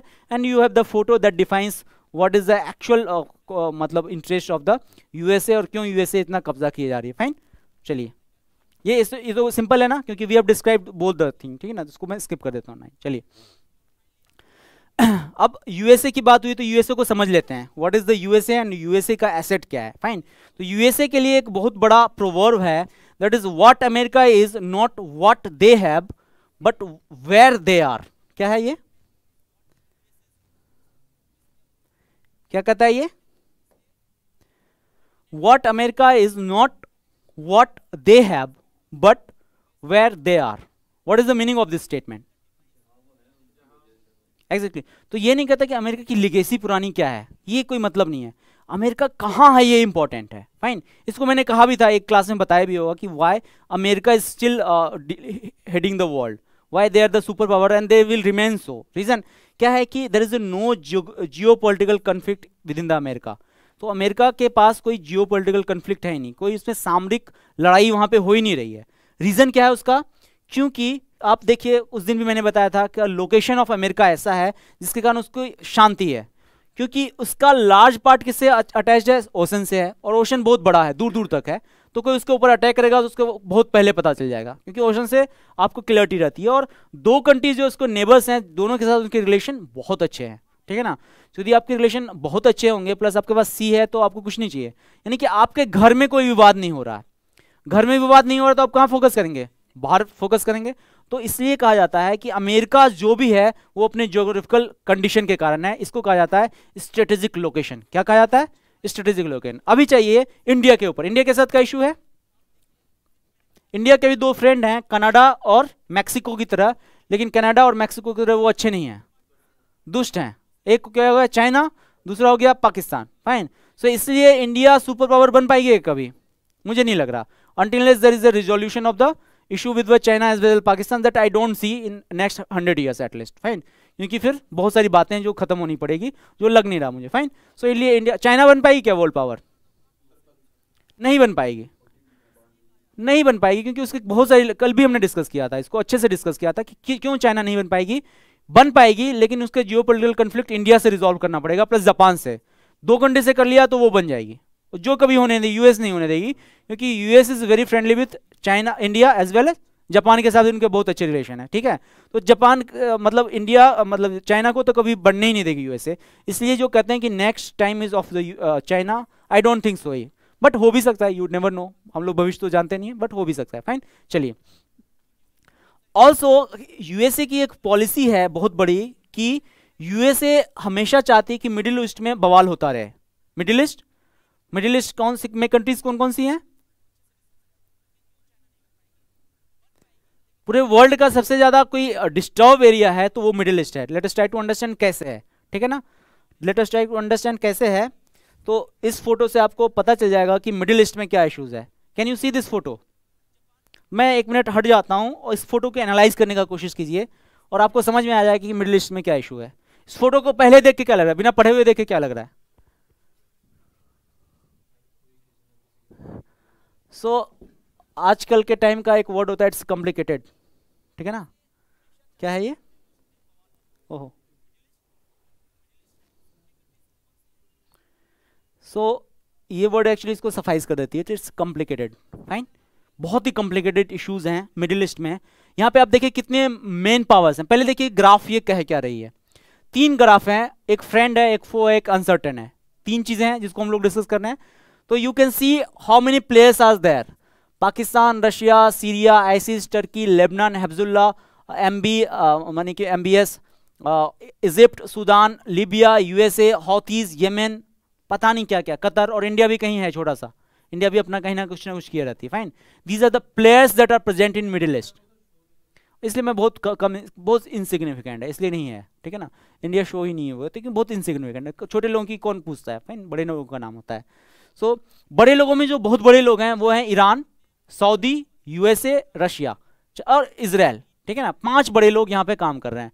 तो you can see how complicated the situation of middle east is that, ठीक है ना। सो मिडिल ईस्ट कॉम्प्लिकेटेड रहेगा, ये चाहती है कौन, US हमेशा चाहती है, ठीक है ना, बिकॉज यू विल सी कि कौन किसके ऊपर फायर कर रहा है। You see the case of Syria, Syria है ना, सीरिया का इशू क्या है, यहाँ पे बहुत सारे प्लेयर्स हैं, यहाँ पे रशिया है, यहाँ पे USA है, यहाँ पे इराक है, यहाँ पे अपना लेबनान है, यहाँ पे इजिप्ट है, यहाँ पे टर्की है, ठीक है ना, यहाँ पे आईसिस भी है, ठीक है ना। सो ये सारे आपस में लड़ रहे हैं, पता ही नहीं चलता कौन किसके ऊपर लड़ रहा है। Syria we know that Mohammed Bashar Assad है ना वहाँ पे, वहाँ का प्रेसिडेंट, जिसके ऊपर लड़ाई हो रही है सारी, जिसके कारण वहाँ पे गृह युद्ध है। USA चाहती है कि असद को हटा दे, रशिया कहती नहीं असद ही ठीक है, ठीक है ना। इसके ऊपर बहुत सारी लड़ाइयाँ हो रही है जिसमें आईसिस का भी रोल बहुत ज़्यादा है, फाइन। सो अभी क्या होता है कि इतना ज़्यादा कॉम्प्लिकेटेड होने के कारण सिचुएशन, जो मेन रीज़न है वो है US, बिकॉज US कभी नहीं चाहता है कि दुनिया मिडिल ईस्ट से बाहर निकले। जिस दिन पूरे वर्ल्ड में शांति आएगी उस दिन US सुपर पावर नहीं रहेगा, क्योंकि आप घर में ही लड़ते रहेंगे तब क्या करेंगे, तब आप घर में लड़ेंगे तो बाहर सोचेंगे ही नहीं, ठीक है ना, बाहर तभी सोचेंगे जबकि आपकी घर की लड़ाई खत्म हो जाए। और US हमेशा ये करते रहेगी कि मिडिल ईस्ट को हमेशा अनस्टेबल बना के रखे। और मिडिल ईस्ट का सबसे बड़ा कोई, मिडिल ईस्ट में USA का सबसे बड़ा कोई हिटमैन है तो कौन है, नहीं, रशिया तो उनका दोस्त है, वो है, दुश्मन है, hitman who is doing work for the USA, Israel. So basically it is the Israel जो USA का क्या है, मर्सनरीज हैं, वो उनके किलर्स हैं, कॉन्ट्रैक्ट किलर होते हैं ना। सो USA ने एक बड़ा इंस्टॉल कर दिया अपना पार्टी जिसको कहते हैं इजराइल। कल ही मैंने बताया था, कल याद कीजिए एक फोटो कि मैंने उसमें दिखाया था कैसे इजराइल बढ़ता जा रहा है और सीरिया, फिलिस्तीन छोटा हो जा रहा है। यही तो रीजन है, क्योंकि USA नहीं चाहती वहां पे, USA हमेशा वहां पे जाती कि ये आपस में लड़ते रहेंगे तो टेंशन होते रहेगी, हमें शांति रहेगी। तो 2 ही ऑप्शन है आपके पास, या तो खुद लड़िए या दूसरों को लड़ाइए। US लड़ा रही है दूसरों को वहां पे, और that's why this situation is quite complicated in the Middle East, because US never want Middle East to be settle. दूसरा क्या है इसकी थोड़ी, US कभी चाहती ही नहीं है मिडिल ईस्ट सेटल हो, और उसने बहुत बड़ा अपना पावर हाउस। क्यों इजराइल 7 डे वॉर में जीत जाती है 6-7 कंट्रियों के साथ, क्यों जीती, US का सपोर्ट था। इजराइल तो है ही, इजराइल खुद फैंटम है, लेकिन उसके पीछे का एक बड़ा फैंटम है तो US है, जो उसको लॉजिस्टिक सपोर्ट देता है, आइडियोलॉजिकल सपोर्ट देता है, मॉनेटरी सपोर्ट देता है। नहीं तो इजराइल तो छोटी सी कंट्री है यार, छोटी सी कंट्री है, ठीक है ना, और UP हमारा उससे बहुत बड़ा है, ठीक है।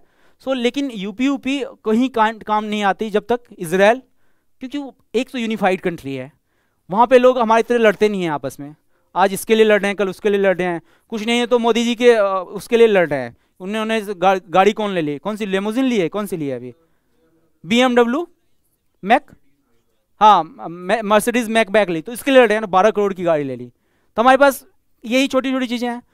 इजराइल वाले क्या करते हैं, 6000 किलोमीटर जाके मार के आते हैं, 48 साल बाद जाके वो मार के आते हैं लोगों को, 48 साल तक पीछा करते हैं, मार के आते हैं, क्योंकि USA का बहुत बड़ा बैकिंग है। और USA की क्यों बैकिंग है, क्योंकि USA चाहती है हमेशा कि मिडिल ईस्ट उलझा रहे, जितनी उलझन मिडिल ईस्ट में उतनी उसको फायदा है, तभी वो वर्ल्ड पावर बनी रहेगी। अभी तो चाइना भी इंटरेस्ट ले रही है मिडिल ईस्ट में, सीरिया में अब चाइना भी कूद गई है, और जहां जहां पे भी अब आज के डेट में रायता फैला हुआ सब जगह चाइना अपना पैर डाल चुकी है। तो most probably China will not become a next super power, and it is for the sure. Reason ये भी है कि हमने बाद में लिखा भी है, the territorial dispute between India and Pakistan and India and China will make this region stable.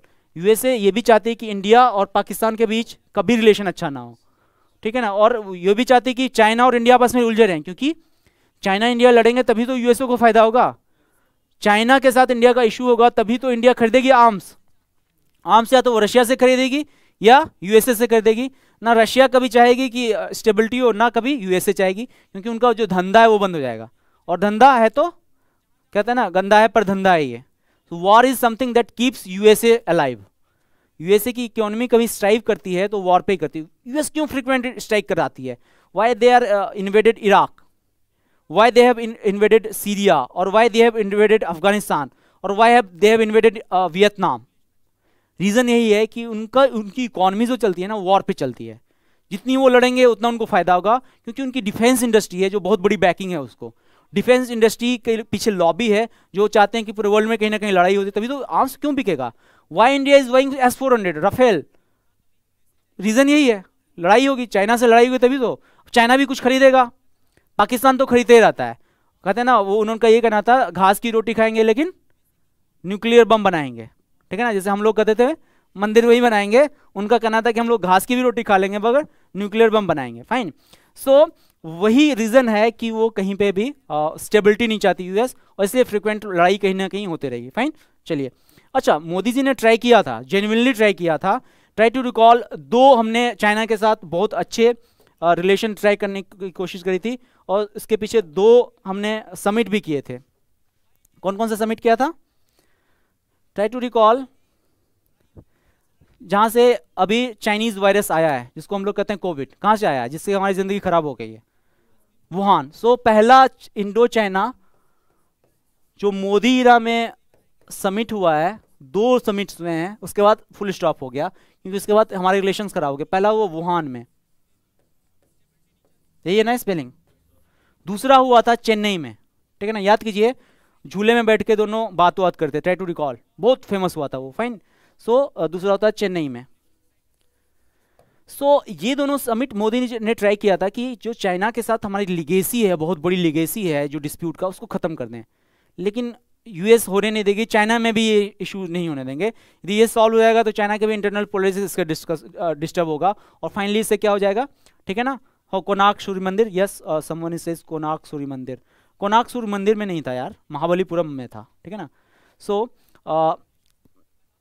इन दोनों जगह पे हमारा समिट हुआ है चाइना के साथ, और we have try to settle our score with China, but it didn't work. Because नहीं वर्क, क्यों नहीं होगा? क्योंकि पूरा वर्ल्ड भी नहीं चाहती कि इंडिया और चाइना के बीच में रिलेशंस बहुत अच्छे हो जाएं। हो जाएगा तो गड़बड़ हो जाएगा, आर्म्स खरीदने वाला कोई रहेगा ही नहीं फिर। और कहाँ है, मिडिल ईस्ट वाले खरीद नहीं पाएंगे, गरीब देश हैं, ठीक है ना। पाकिस्तान के पास लिमिटेड कैपेसिटी है, हालांकि वो बहुत खरीदते हैं बट लिमिटेड कैपेसिटी, जैसे चाइना और India that is thriving the पूरा वर्ल्ड का मार्केट। और अभी तो ऑस्ट्रेलिया वगैरह भी खरीदने लगी है, जापान भी खरीदने लगी है। Fine. So that is the reason that world में यूएसए कभी नहीं होने देगी शांति। फाइन। कहते हैं ना घर में एक बुढ़िया होती है जिसका काम ही क्या होता है, लड़ाई कराते रहना।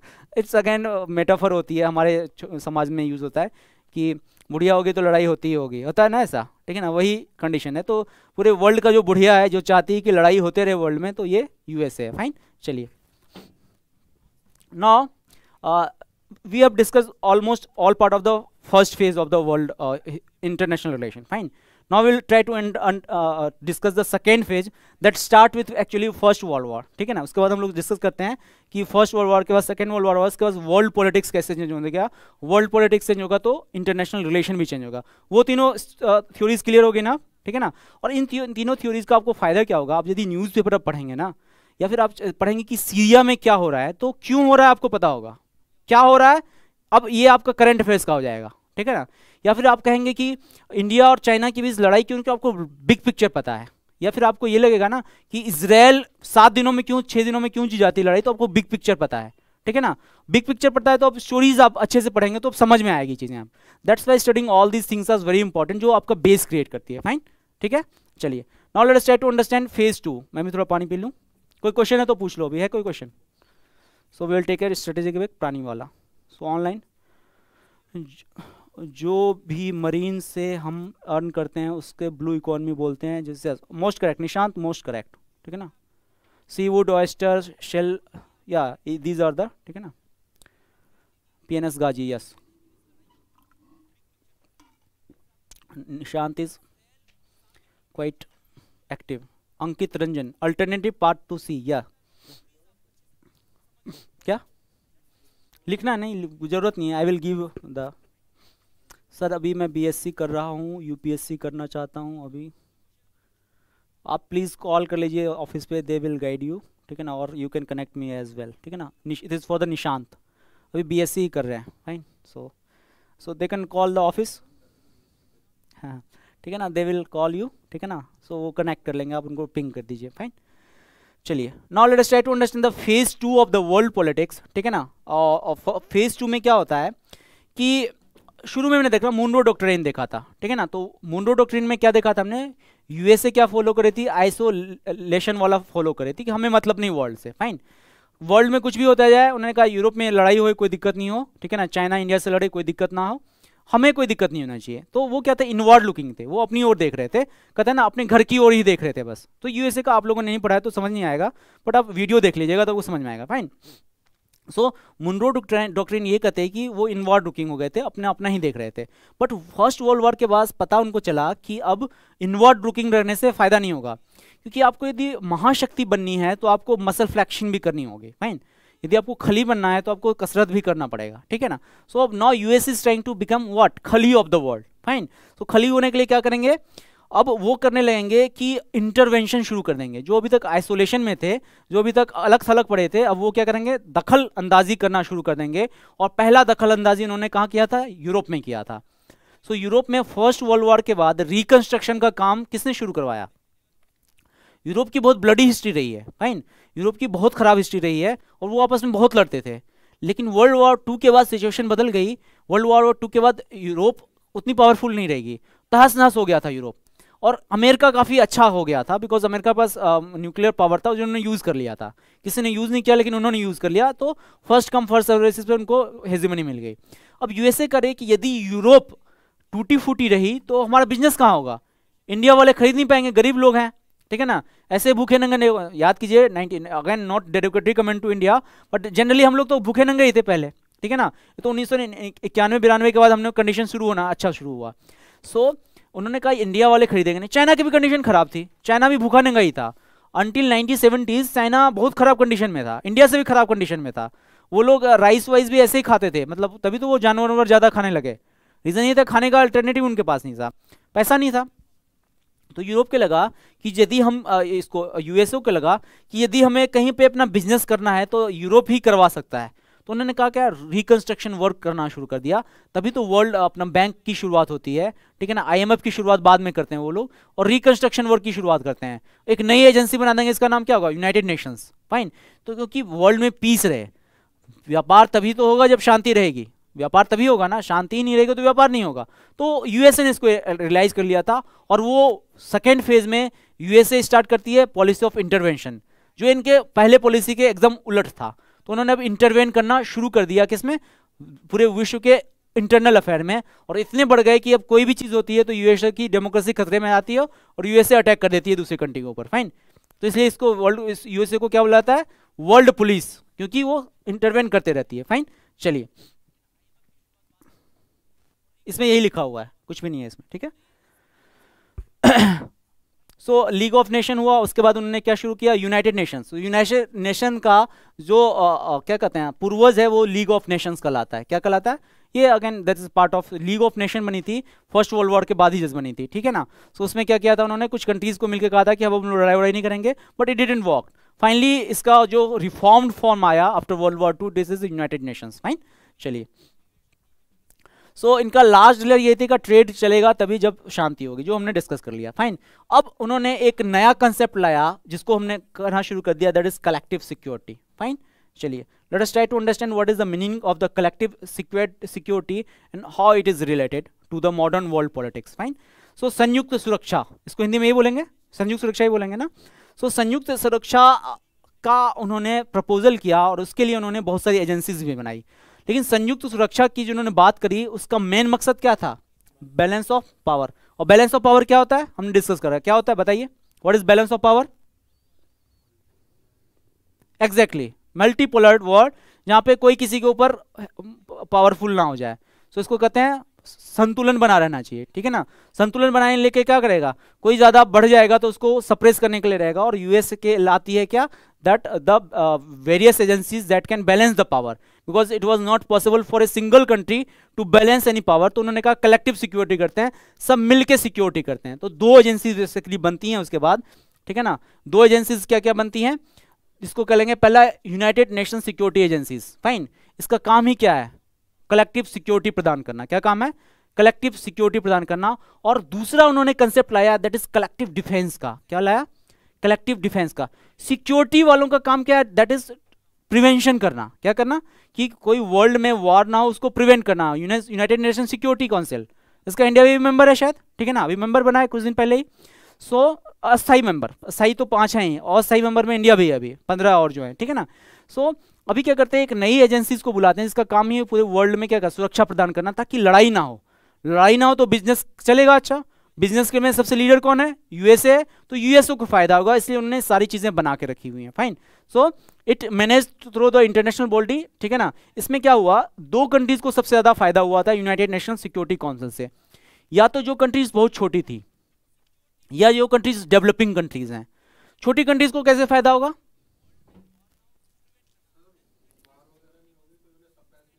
एग्जैक्टली अभी देखिए सिचुएशन एक है, बहुत अच्छा एग्जांपल है हमारे पास एग्जांपल है नेपाल का। सो नेपाल का डिस्प्यूट चाइना से भी है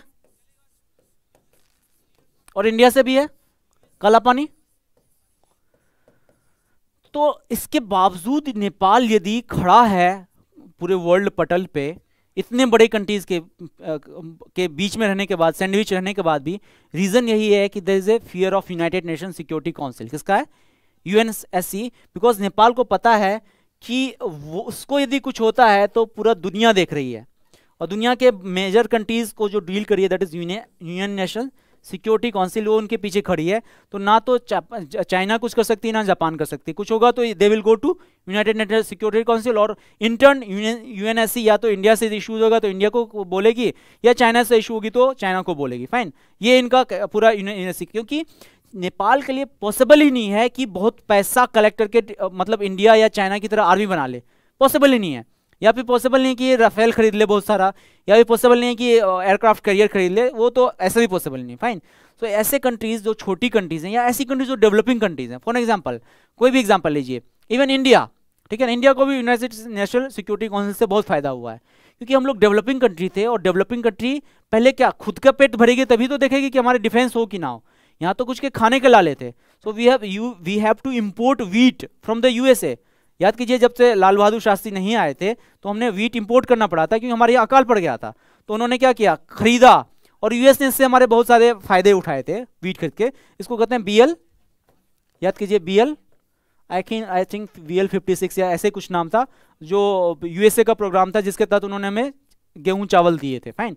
चलिए अभी क्या होता है कि इस टाइप की कंट्रीज जो डेवलपिंग हो, जिनको अपने डेवलपमेंट करने में पैसा बहुत ज्यादा लग रहा है, तो वो डिफेंस पे खर्चा नहीं कर पाएंगे, ठीक है ना। तो उसके लिए क्या बना, उन्होंने कहा कि पूल करते हैं पैसा, जैसे हम लोग भी पूल करते हैं ना, पूल करते हैं ना हम लोग। पार्टी होगी, ये भी 1 तारीख की पार्टी होगी, ठीक है ना।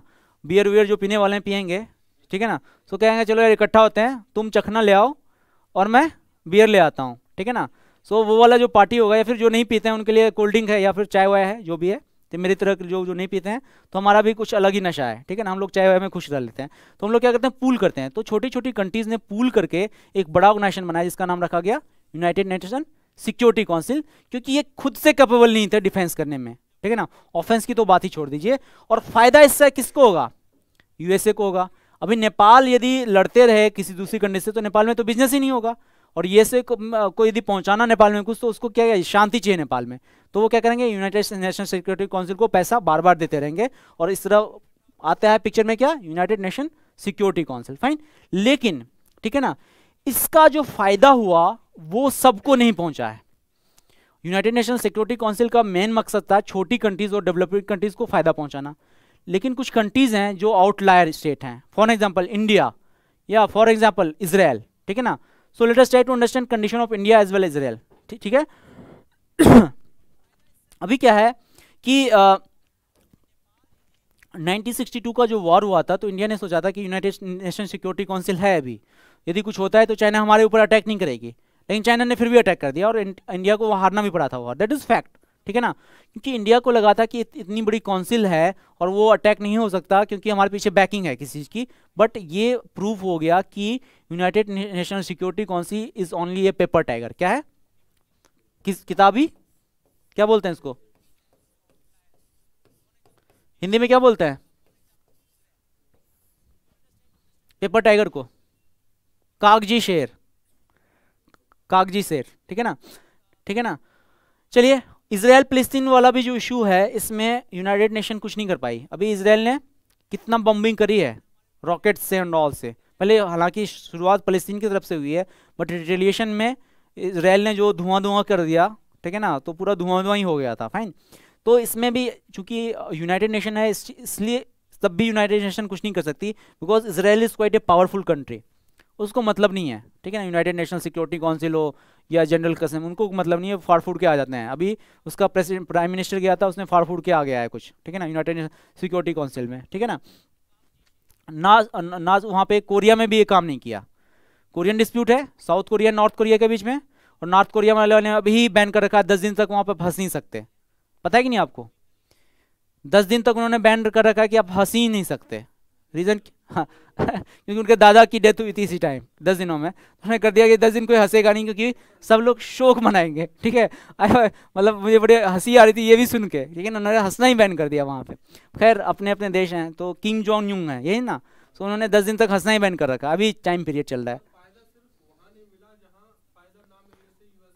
फायदा था एग्जैक्टली, लड़ाई चल रही, हाँ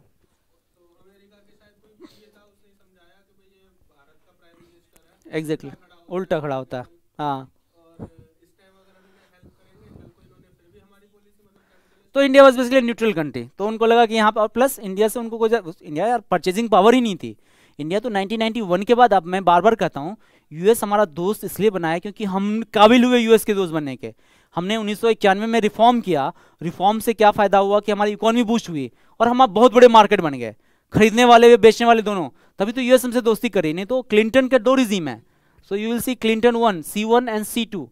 सो क्लिंटन का पहला जो रिजीम है वो it was India anti India, India को हमेशा गाली देता था, बट क्लिंटन जो बाद में 1991 का रिफॉर्म होता है उसकी आंखें खुली और उसने कहा नहीं अब इंडिया बहुत अच्छी कंट्री है, अब इंडिया से वो इंडिया आया है बहुत साल के बाद, कोई जो यूएस का प्रेसिडेंट आया था वो इंडिया आया था, वो that was used to be Bill Clinton, fine. So that is the issue, क्योंकि आपने अपनी इकोनॉमिक पावर्स को बढ़ा लिए तभी आपसे कोई दोस्ती करना चाहते हैं। वो कहते हैं ना कि दोस्ती भी अपने औकात के लोगों में होती है, फाइन। सो औकात बढ़ाइए तो दोस्त भी अच्छे बन जाते हैं, ऐसा बोलते हैं लोग, फाइन। दैट्स वाई आप लोग पढ़ाई भी कर रहे हैं कि आपके दोस्त अच्छे बने, सिलेक्शन हो जाएगा तो नाम वाम हो जाएगा, फाइन। चलिए क्या एक आइडियलिस्टिक, देखिए ऐसे भी बताता हूँ, इंटरनेशनल रिलेशन में मॉरलिटी का कोई जगह नहीं है, नैतिकता की कोई जगह नहीं है। आपको यदि लगता है ना, फॉर एग्जांपल देखिए एग्जैक्टली अभी मैं कहता हूँ दाऊद इब्राहिम, ठीक है ना, बैठा हुआ पाकिस्तान में, एग्जांपल दे रहा हूँ, बीमार है, किडनी उसका फेल है, लेकिन वो हमारे लिए बहुत बड़ा इशू है, ठीक है ना, बहुत बड़ा इशू है। या फिर अपना JUD का चीफ जो है, क्या नाम है उसका, JUD, जिसको हमने रिलीज भी किया था, बड़ी दाढ़ी वाला, याद कीजिए नाम उसका, मौलाना मसूद असगर, वही है ना उनका चीफ। यदि वो बीमार भी है, कितना कुछ भी है, कहीं फंसा भी हुआ है, उसके घर में शादी भी है, ठीक है ना, उसकी बेटी की शादी है, उस दिन बहुत ऑस्पिशियस ओकेजन है, तब भी इंडिया वाले को मौका लगेगा ना तो मार देंगे, क्योंकि हमारे लिए वो फायदे का चीज़ है, ठीक है ना। इराक का एक बहुत बड़ा आर्मी जनरल हुसैनी क्या नाम था उसका, मुबारक क्या नाम है उसका, जिसका असिस्टेंशन कर दिया था यूएसए ने, ट्रंप अपने लास्ट दिन में एक बड़ा काम करके कह गया कि जो इराक का सबसे बड़ा जनरल था उसको मार दिया, उसको ड्रोन कर दिया था, मैं नाम भूल रहा हूँ, ठीक है ना, in case you people are able to recall his name, ठीक है ना। सो कहने का मतलब सारा है कि देखिए इंटरनेशनल रिलेशन में कभी भी मोरालिटी का काम नहीं होता, मोरालिटी सब मिडिल क्लास के वो हैं। हाँ आप देखिए अपर कास्ट क्लास को भी कुछ फर्क नहीं पड़ता, ठीक है ना। अभी 250 करोड़ रुपए का लोग बस सेंट बेच रहे हैं, इत्र परफ्यूम बेच रहे हैं, ठीक है ना, या फिर माल्या इतना बड़ा करप्शन करके भी अपनी अच्छी जिंदगी जी रहा है, ठीक है ना, या फिर पनामा पेपर्स करके बाद भी बहुत सारे लोग खुश हैं, जो परेशान होते हैं ना वो मिडिल क्लास के लोग होते हैं, जिनको लगता है नहीं मोरालिटी है, एथिक्स है, ठीक है ना, और ये सब पढ़ाई भी मोरालिटी की मिडिल क्लास तक ही सीमित है। लोअर क्लास वैसे भी नहीं कर पाएगा, वो रोटी खाने के लिए कुछ भी कर लेगा, ठीक है ना, उसको पहले पेट की भूख तो मरे, तभी तो मोरालिटी और किसको रोटी कितनी देनी है वो बाद में नहीं आती, पहले रोटी अपना पेट भरना चाहिए। तो जो मोरालिटी और एथिक्स वगैरह है ना, सब मिडिल क्लास के लिए और ये डेवलपिंग कंट्रीज़ के लिए। डेवलप्ड कंट्री कभी नहीं सोचती क्या मोरालिटी है, उसको यदि करना होगा कि आपको उसको पता होगा, BL65 का जो भी नाम था उसमें उसको पता था इंडिया वालों को वीड कहते हैं ना, जो खरपतवार, वो साथ में भेजा था कि इंडिया का जो लोकल वो हो क्या अपना जो क्लाइमेटिक कंडीशन के कारण जो उपजाऊ चीज़ें होती हैं वो ख़त्म हो जाए तो वो कर देंगे। आपको वो न्यूक्लियर सप्लाईज करने होंगे, उसमें उनको पता होगा कि डिफेक्ट है, वो कर देंगे, उनको बेचना है बेसिकली, उनको मतलब नहीं है आपको। फाइन, प्लास्टिक का क्यों इतना ज़्यादा हो गया वर्ल्ड में?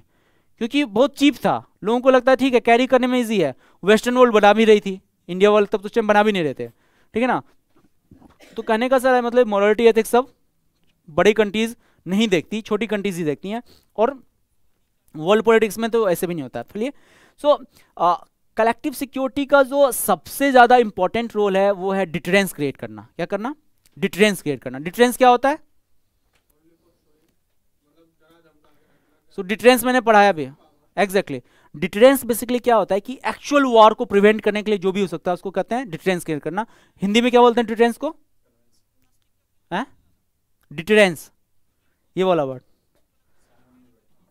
सामंजस्य बिठाना, शायद नहीं, सामंजस्य कुछ नहीं होगा। अब जो भी कहते हैं डिटरेंस मतलब होता है भय कायम रहे, ठीक है ना। आप क्या करें डिटरेंस। अच्छा, मिर्जापुर देखा है आपने? मैं कल भी एग्जांपल, मिर्जापुर देखी है आपने वेब सीरीज? नहीं देखी? आपने देखी है? नहीं देखी है तो बात ही नहीं करेंगे। सो आप हिंदी इसका देख के आएगा, डिटरेंस का हिंदी क्या होता है, मुझे याद नहीं आ रहा है एग्जैक्टली, ठीक है ना। अब क्या बोलूँ याद ही नहीं आ रहा तो बोल ही नहीं सकता, ठीक है ना। सो समझ लीजिए कलेक्टिव सिक्योरिटी का जो सबसे वो होता है वो डिटरेंस क्रिएट करना होता है, मतलब भय क्रिएट करना होता है ताकि कोई अटैक ना करे। अवरोध, हाँ, अवरोध पैदा करना होता है। अभी क्या इंडिया, कल भी मैंने एग्जाम्पल दिया था इसका कि न्यूक्लियर बम का क्या यूज है। हम लोग न्यूक्लियर बम जो रखे हुए हैं किस चीज के लिए? ये हाथी के 2 दांत होते हैं, एक खाने के होते हैं, एक दिखाने के होते हैं। न्यूक्लियर बम जो है ना हाथी का दांत है, जो दिखाने के लिए है बस, और दिखाने का इसलिए कि हमारे पास न्यूक्लियर बम है, तुम कुछ किए तो हम तुम्हारे ऊपर अटैक कर देंगे। तो जो हाथी का दिखाने का दांत है वही है न्यूक्लियर बम। कभी यूज नहीं होगा लेकिन दिखाने के लिए हमेशा रहेगा कि हमारे इस्तेमाल न्यूक्लियर ताकि हमारे ऊपर कभी चाइना अटैक ना करे, कभी पाकिस्तान ना अटैक करे। अभी समझ में आएगा डिटरेंस का मतलब। So nuclear bombs are only for the deterrence and there are likely chances इनका एक्चुअल यूज अब नहीं होगा, ठीक है ना, क्योंकि आपने न्यूक्लियर यूज कर लिया तो सब कुछ खत्म ही हो जाएगा, वो भी न्यूक्लियर यूज कर लेंगे। तो मैड पॉलिसी बोलते हैं। मैड पॉलिसी कल बताया था क्या होता है? क्या होता है?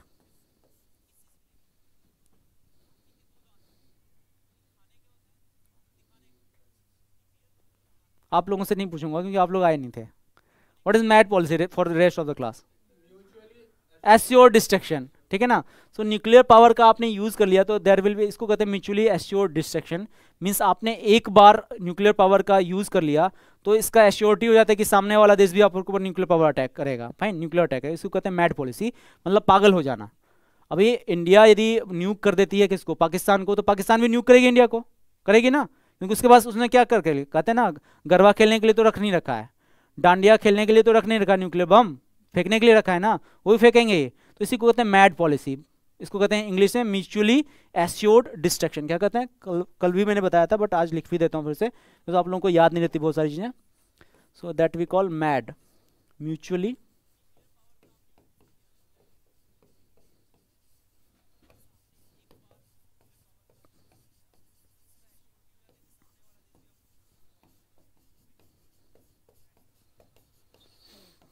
ठीक है।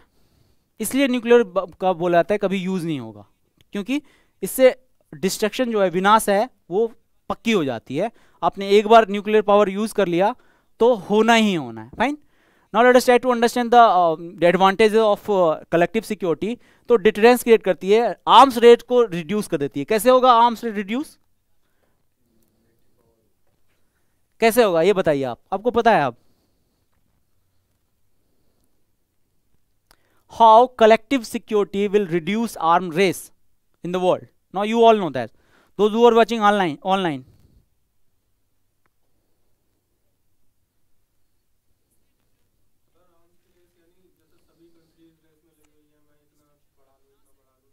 आर्म्स का यूज क्या है? पहला बात, आर्म्स का यूज क्या है?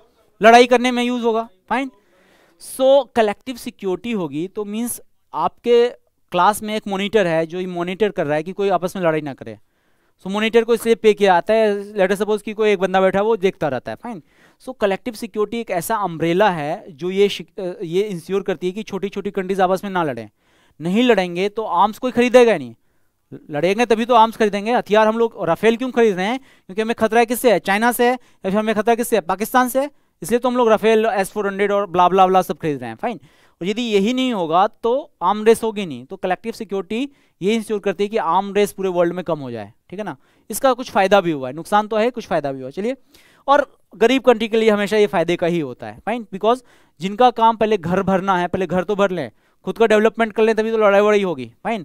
सो for Pakistan like country it is better to focus on their own interest rather than focusing upon the India. But rather than focusing on their own interest they are focusing upon the India. इसलिए तो कहते हैं वो लोग ऐसे ही हैं, ठीक है ना, बेवकूफ लोग हैं वो, फाइन। उनका कंपटीशन हमेशा इंडिया से है जो वो कभी नहीं जीत पाएंगे, एटलीस्ट इस दुनिया में तो नहीं जीत पाएंगे, फाइन। चलिए, now let us try to understand कि जो कलेक्टिव सिक्योरिटी है इसके दो मुख्य पहलू कौन है। तो दो पहलू हैं, नाटो है और सीटो है। क्या है? NATO, that is North Atlantic Treaty Organization, fine. So NATO किसके द्वारा लीड किया गया हुआ है? यूएस का है, एक्चुअली यूएस का ब्रेन चाइल्ड है, जो वो कहते हैं कि यूएस के जो कंट्रीज दोस्त हैं उनको हम सिक्योरिटी प्रोवाइड करेंगे। और इससे पहले पाकिस्तान C2 का पार्ट हुआ करता था, जिसमें वो उन्होंने क्या किया था उसको, जब 1971 का वॉर हुआ था तो उन्होंने पाकिस्तान की इसलिए सपोर्ट करी थी because they used to be partner of whom, USA का, ठीक है ना। नाटो का बेसिकली यूएसए और नाटो एक ही है, दोनों are equal. Now let us try to understand India का क्या कहना है सिक्योरिटी, कलेक्टिव सिक्योरिटी के ऊपर, ठीक है ना। इंडिया का क्या पोजीशन है? बिकॉज यदि वर्ल्ड का कुछ पढ़ रहे होते हैं तो हमें इंडिया का पढ़ना जरूरी होता है कि इंडिया इस चीज में क्या कर रही है, ठीक है। So India is basically major contributor to the collective security. आपको पता है पूरे वर्ल्ड में पीस कीपिंग फोर्सेज में सबसे ज्यादा योगदान किसका है? IPKF है, इंटरनेशनल पीस कीपिंग फोर्सेज हैं। UN मिशंस है ना, जहां से पे कुछ लड़ाई होती है तो पीस कीपिंग फोर्सेज आती हैं, तो उसमें सबसे ज़्यादा कंट्रीब्यूशन में इंडिया टॉप मोस्ट कंट्रीज में आती है, जहां हम लोग सबसे ज़्यादा भेजते हैं अपने आर्मी को पूरे वर्ल्ड में पीस स्टेबल करने के लिए, fine. So India is one of the major proposer of whom collective security. हम लोग चाहते हैं कि पूरे वर्ल्ड में कलेक्टिव सिक्योरिटी हो, ठीक है ना, तो हम प्रो कलेक्टिव सिक्योरिटी हैं, fine.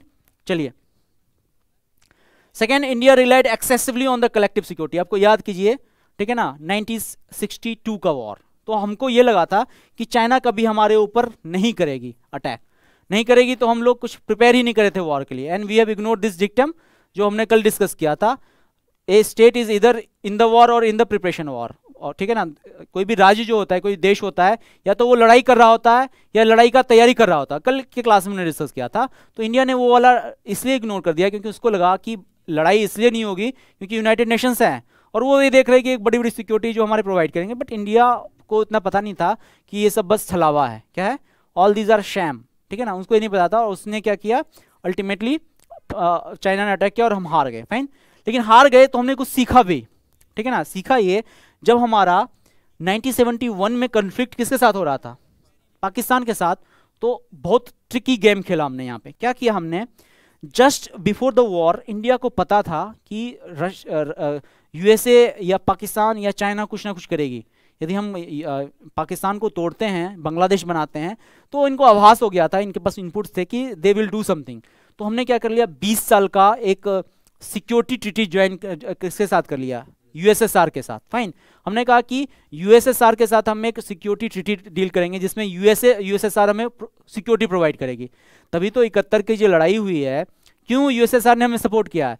7th fleet of the USA's naval force was mobilized against the India, but यहाँ पे रशिया ने आकर उसको डिटर कर दिया, फाइन। सो क्योंकि हमें पता चल गया था, इसलिए हमने क्या किया, कलेक्टिव सिक्योरिटी की जगह हमने रीजनल सिक्योरिटी पे ध्यान दिया और हमने रशिया से ट्रीटी कर ली। और ये 3 दिसंबर को हुआ है, यू विल बी अमेज्ड, हम डिस्कस भी करेंगे इसको। ये 3 दिसंबर को हुआ है और कब टूटा है पाकिस्तान, 16 दिसंबर को, 10-15 दिन पहले ही कर लिया था हमने। और इंदिरा गांधी को मैं इसलिए बोलता हूँ, she was one of the wisest prime minister India got, और कुछ उनके नुकसान भी थे, बट इन मामलों में वो बहुत अच्छी थी, फाइन। चलिए तो 20 साल करेंगे तो टाइमलाइन क्या हो जाएगा, 71 + 20 कितना होगा, 91 में क्या हुआ, दो चीजें हुई, 20 साल पूरे हो गए सिक्योरिटी ट्रीटी को, प्लस यूएसएसआर का डिसइंटीग्रेशन भी तो हो गया। जो यूएसएसआर एक बहुत बड़ा पावरफुल हुआ करता था वो टूट गया, बहुत बड़े हिस्से में टूट गया। तो इंडिया के पास अगेन कलेक्टिव सिक्योरिटी का खतरा आ गया। इंडिया को लगा अब यूएसएसआर बचानी है, और यूएसए सपोर्ट अभी भी पाकिस्तान को कर रही थी, तो इंडिया के पास कुछ ऑप्शन ही नहीं था। तो इंडिया ने क्या किया, न्यूक्लियर बम तभी बनाना शुरू फिर से किया। फिर इंडिया क्या करती है, 1998 में इंडिया पोखरण करती है, स्माइलिंग बुद्धा, ठीक है ना, यही था ना कोड उसका, स्माइलिंग बुद्धा किसके हेल्प से, कलाम जी के हेल्प से। और इंटरेस्टिंग बात बताता हूँ, स्टोरी बताता हूँ, राजा रमन्ना से में भी स्टोरी बताता हूँ, ठीक है ना, स्टोरी है, समझिए। सो बेसिकली वाजपेयी जी को पता था कि कलाम साहब बहुत टैलेंटेड हैं, प्लस जनरली बीजेपी को मना था they are not so friendly with the Muslims, fine. So अब उनको लगा वाजपेयी जी को कि यदि कलाम साहब को हम इंक्लूड कर देते हैं अपने कैबिनेट में तो मज़ा आ जाएगा, एक मैसेज भी जाएगा लोगों के पास कि बीजेपी भी प्रो मुस्लिम है, फाइन, वो इनका कहना था। तो कलाम साहब को उन्होंने प्रपोज किया कि ठीक है आपको मैं कैबिनेट में शामिल करना चाहता हूँ। सो कलाम साहब काफ़ी परेशान हो गए, बहुत हम्बल आदमी थे, उनको मतलब ही नहीं था, फाइन। सो उन्होंने कहा, उनको अच्छा लगा वैसे तो कि मेरी इतनी इज्जत हो रही है, बट उन्होंने मना कर दिया। मना करने के पीछे रीज़न इनका ये था, उन्होंने कहा कि यदि मैं आपका मंत्री बन गया तो मुझे अच्छा लगेगा, लेकिन मैं देश सेवा नहीं कर पाऊंगा, ठीक है ना, ये स्टोरी है, it's written fact, all these are on record, fine.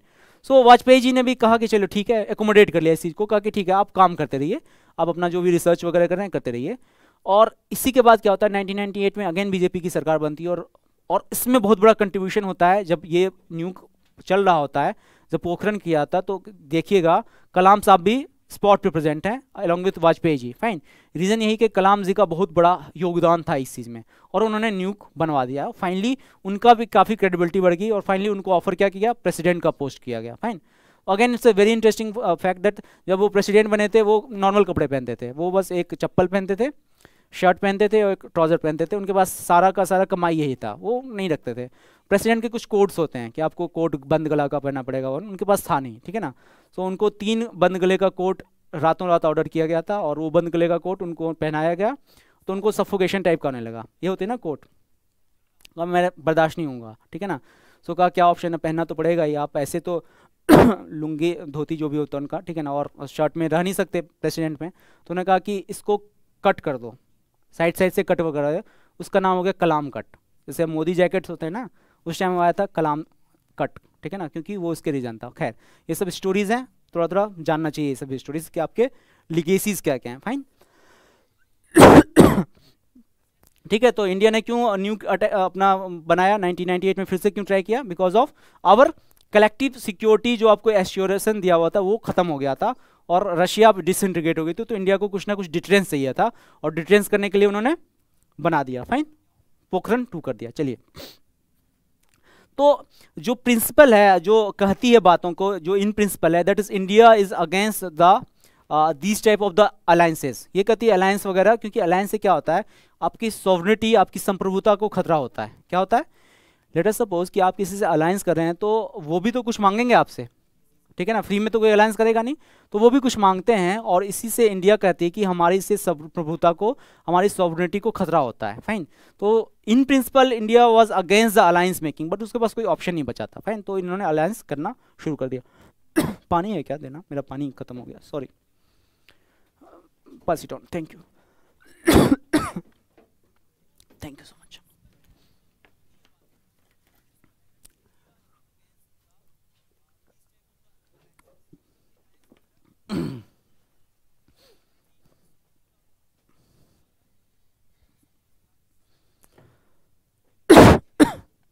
ठीक है, सो इनिशियली हम लोग अलायंस सिस्टम के अगेंस्ट में थे, बिकॉज इससे सोवरेनिटी डिस्टर्ब होती है, बट हमारे पास कोई ऑप्शन नहीं बचा, क्योंकि अकेले सबसे लड़ना पॉसिबल नहीं है, तो हमने फाइनली अलायंस बनाना शुरू कर दिया। और latestly we have made this Quad with USA. Quad क्या है, वे भी क्या है, क्वाजी मिलिट्री अलायंस है, जो मिलिट्री एक्चुअली है नहीं, हम लोग कहते हैं इससे group of like minded country, because यदि मिलिट्री कर देंगे तो चाइना उससे बहुत परेशान हो जाएगा, और हम चाइना को परेशान डायरेक्टली नहीं कर सकते, इनडायरेक्टली तो मिलिट्री अलायंस ही है, fine. So USA, India, China and USA, India, Japan and Australia, चारों मिलकर क्वाड बना दिया, ठीक है ना, वो भी एक टाइप का मिलिट्री अलायंस है, ठीक है। अब देखिए 2 वर्ड है कलेक्टिव सिक्योरिटी में, पहला है collective defence and second is collective security, ठीक है ना। सो दोनों वर्ड अलग अलग हैं, let us try to understand difference between both this word. तो क्या लिखा हुआ है, सामूहिक सुरक्षा और सामूहिक रक्षा। डिफेंस इज रक्षा। So when we say collective defence बहुत ही नैरो टर्म है। अभी इसको फोटो से समझते हैं, फिगर से समझते हैं, ठीक है। सो कितने वर्ड हैं, 2 वर्ड हैं। पहला क्या है,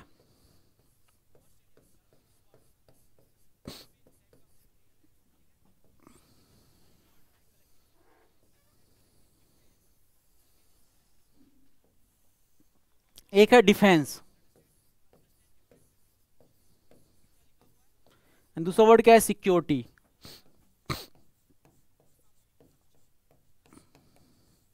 तो यदि यूएनएससी की बात करेंगे तो इसका नाम क्या है, council. At the same time if we are talking about NATO और इस टाइप की कोई भी ऑर्गेनाइजेशन है जिसकी हम बात करेंगे, ठीक है ना, तो वो बोलेंगे कि कलेक्टिव डिफेंस की बात करती है। फाइन। फर्क क्या है कलेक्टिव सिक्योरिटी और डिफेंस में, जो कलेक्टिव डिफेंस है ये सिर्फ मेंबर कंट्रीज के लिए अप्लाई होती है। किसके लिए, तो यदि आप नाटो के मेंबर हैं तभी आपको नाटो का सारा प्रोटेक्शन मिलेगा। Fine. So it is exclusive body only for the member countries. आप सदस्य देश हैं तभी आपको कलेक्टिव सिक्योरिटी डिफेंस का अधिकार मिलेगा। At the same time if you are not और यस और नो, आपको यूनाइटेड नेशंस सिक्योरिटी काउंसिल का संरक्षण प्राप्त है। इसमें मेंबर होना नहीं होना इंपॉर्टेंट नहीं है, बाय डिफॉल्ट आपको सिक्योरिटी मिल जाएगा। That is the difference between क्या, collective security and collective defence. Clear आप लोगों को क्या फर्क है, अभी पढ़ भी लेते हैं इसको। So collective defence is only for the whom, member states. किसके लिए है, मेंबर स्टेट के लिए। एनिमी इज प्री डिटरमिन, इसमें पहले से डिटरमाइन होता है कि कौन दुश्मन है। तो नाटो का दुश्मन कौन है, why NATO is created, USSR. उस टाइम यूएसएसआर, अभी के टाइम में रसिया। सो यहाँ पे एनिमी आपका पहले से डिटरमाइंड है, आपको टारगेट का पता है। जैसे आप लोगों को टारगेट का पता है, आपको यूपीएससी क्लियर करना है। फाइन। सो आपके यहाँ पे क्लियर है आइडियाज, इसलिए आप कहीं और कुछ नहीं करें, you are investing your time into that. So पहले जो भी कंट्रीज हैं सबके पास एक ही दुश्मन है, तो नाटो बना लिया उन्होंने। फाइन। क्वाड भी कुछ ऐसा ही है क्या, कलेक्टिव डिफेंस का ही ऑर्गेनाइजेशन, क्योंकि अपने enemy is predetermined, quote unquote our enemy is predetermined, there is China, सबका दुश्मन होएगा। तो नाटो भी टाइप का, इसलिए कहता है इसको एशियन वर्जन ऑफ नाटो। क्या कहते हैं, क्वाड को कहते हैं Asian version of the NATO. क्यों, क्योंकि our enemy is predetermined, that is China. Now coming to the collective security, under it only aggressive state के ऊपर एक्शन होता है। फॉर एग्जाम्पल यदि चाइना और पाकिस्तान के बीच से हमारे किसी के साथ रिएक्शन हो जाए, खराब हो जाए, या फिर इजराइल फिलिस्तीन में किसी के साथ अपने रिलेशन खराब हो जाए, तो जो एग्रेसिव स्टेट होगा, यदि एग्रेसिव स्टेट इजराइल है तो इजराइल के अगेंस्ट कंडेमेशन होगा, और यदि एग्रेसिव स्टेट फिलिस्तीन है तो फिलिस्तीन के अगेंस्ट कंडेमेशन होगा। And that is the difference between the collective security and collective defence. Got it. चलिए, टाइम है ना अभी, हाँ ब्रेक लेना है, ठीक है ठीक है।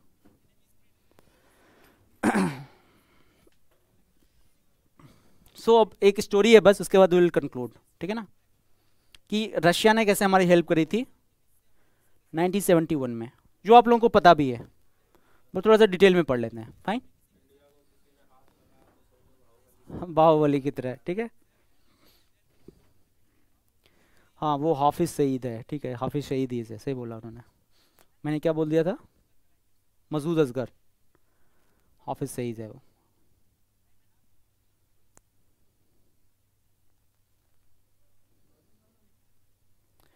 किसका, so those who are watching online, कोई क्वेश्चन तो यू कैन आस्क, बिकॉज यहाँ पे थोड़ा सा अभी कुछ ब्रेक लिया है हमने for the 1 or 2 minutes only.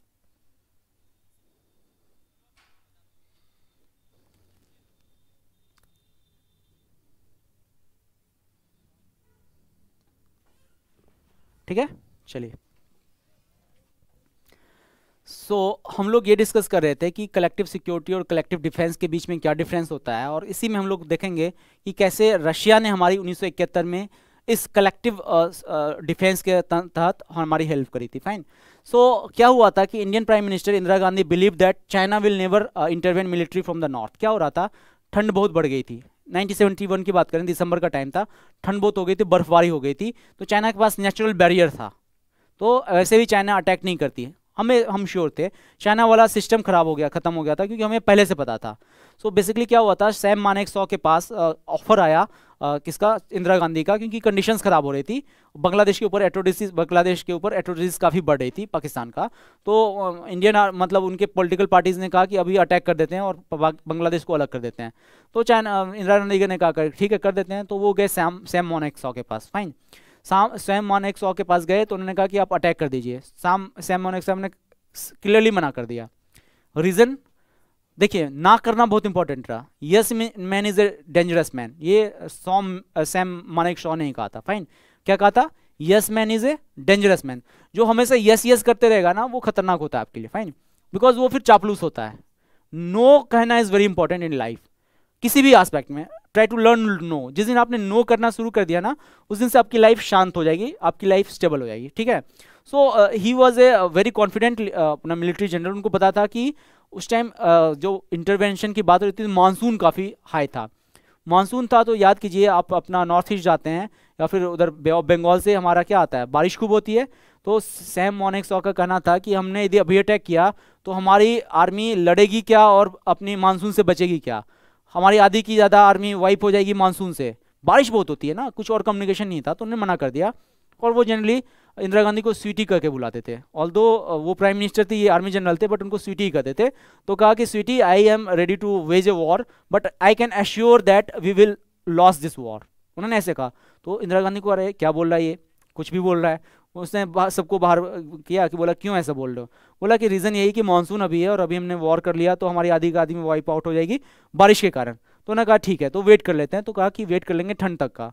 ठंड में ये भी होगा कि उधर से अपना स्नोफॉल शुरू होने जाएगा और चाइना आ ही नहीं पाएगा।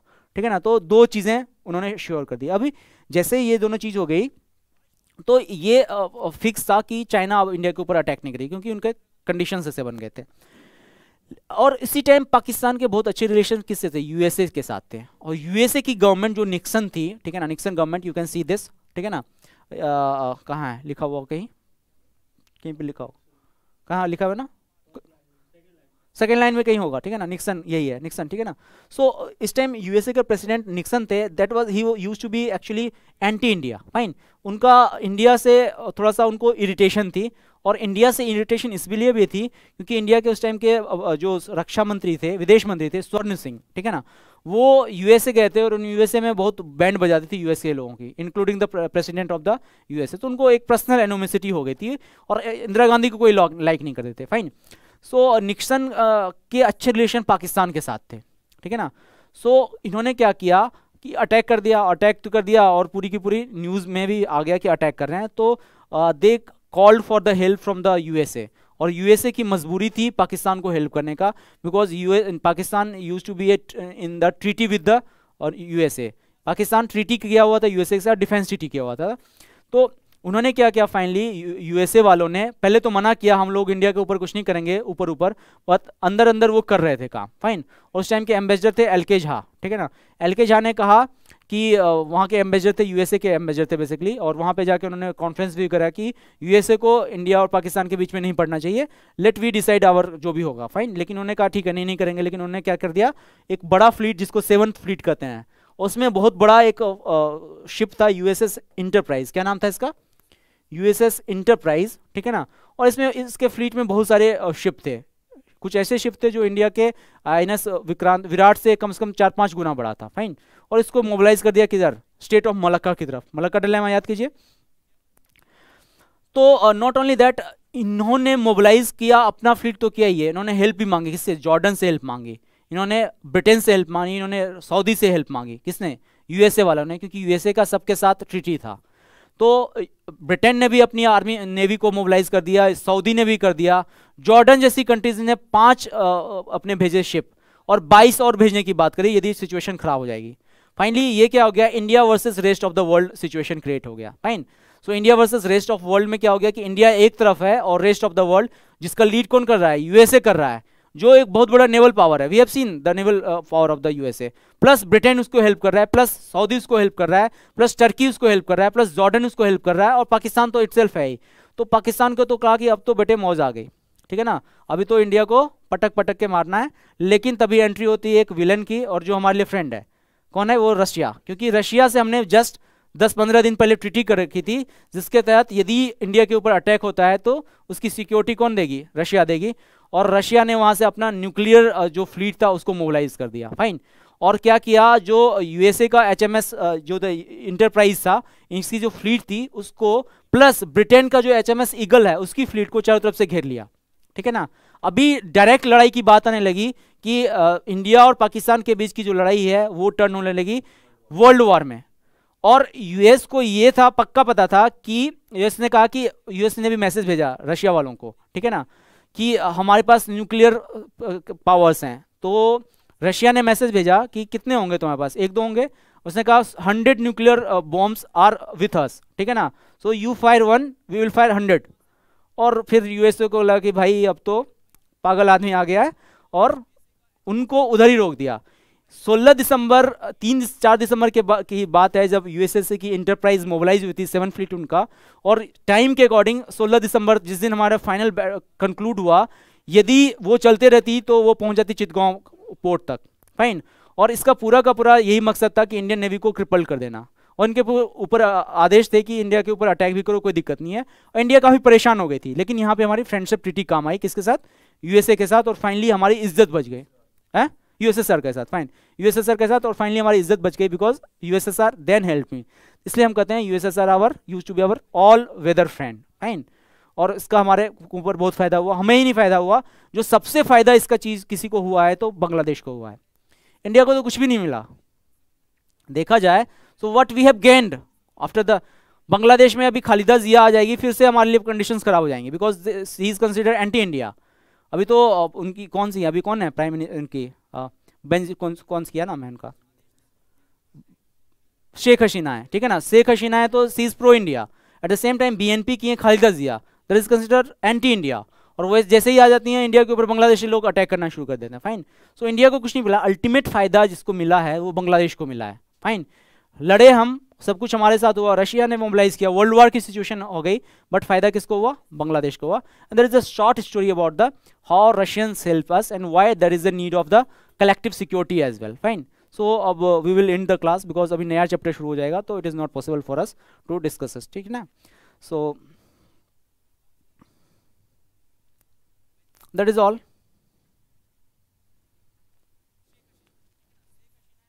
और ये सिचुएशन 3 थे जिसको हमने डिस्कस किया। ये है दिसंबर 1, 2, 3 की घटना, जब हमने इंदिरा गांधी ने एक्सचेंज किया था, ठीक है ना, अपना लेटर उनके साथ, और सिक्योरिटी स्टेटमेंट हुआ था। और ये 16 दिसंबर की घटना है जो बहुत ही फेमस है। इसमें क्या हुआ था?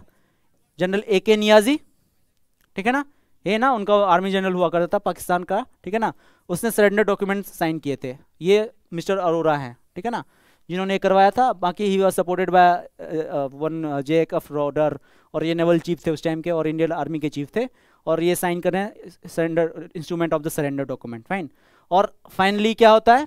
उससे पहले क्या होता है? ये होता है पाकिस्तानी आदमी का क्या होता है, क्या लिखा हुआ है? और एक्चुअली ये हुआ था, उनके पतलून उतारी गई थी। So it was a big humiliation for the Pakistan when they have surrender. कितना? ये हमेशा याद रखना, 93,000 जब उनके सैनिक ने सरेंडर किया था, ठीक है ना, और उनके साथ ये क्या गया था? पतलून उतार के उनको रख लिया जाता था, ठीक है। That used to be the practice. थोड़ा मिलिट्री में थोड़ा सा जब तक दिखावा ना हो ना, तब तक उनको मज़ा नहीं आता, फाइन। सो पूरा फोटो वोटो खिंचा रहे हैं, उल्टा करा के खिंचा रहे हैं, ताकि humiliation, basically this are the humiliation that creates the psychological impact, fine. और ये इम्पैक्ट अभी भी पाकिस्तान के मन में है। जो इम्पैक्ट हमारे मन में 1961 का 62 का है, वो पाकिस्तानियों के मन में 1971 का है, ठीक है ना। सो चलता है ये वॉर में, ये सब चलता रहता है, fine. That's all for the day. And अभी देखते हैं नेक्स्ट कब मिलते हैं, फाइन। प्लीज पीछे, हाँ पढ़ना है, फोटो लेना है तो ले लीजिए। I have written the story, I will give the PPT। सबसे इससे पीछे, ठीक है, मैं हट जाता हूँ। So someone is asking sir IR के लिए बुक कौन सा पढ़ना है? आप जो मैं जो भी पढ़ा रहा हूँ ना अभी पढ़ लो. Book I don't suggest as of now because जो पढ़ रहे हो that is more than sufficient. So I have compiled most of the things. Fine. So book की अभी जरूरत नहीं पड़ेगी.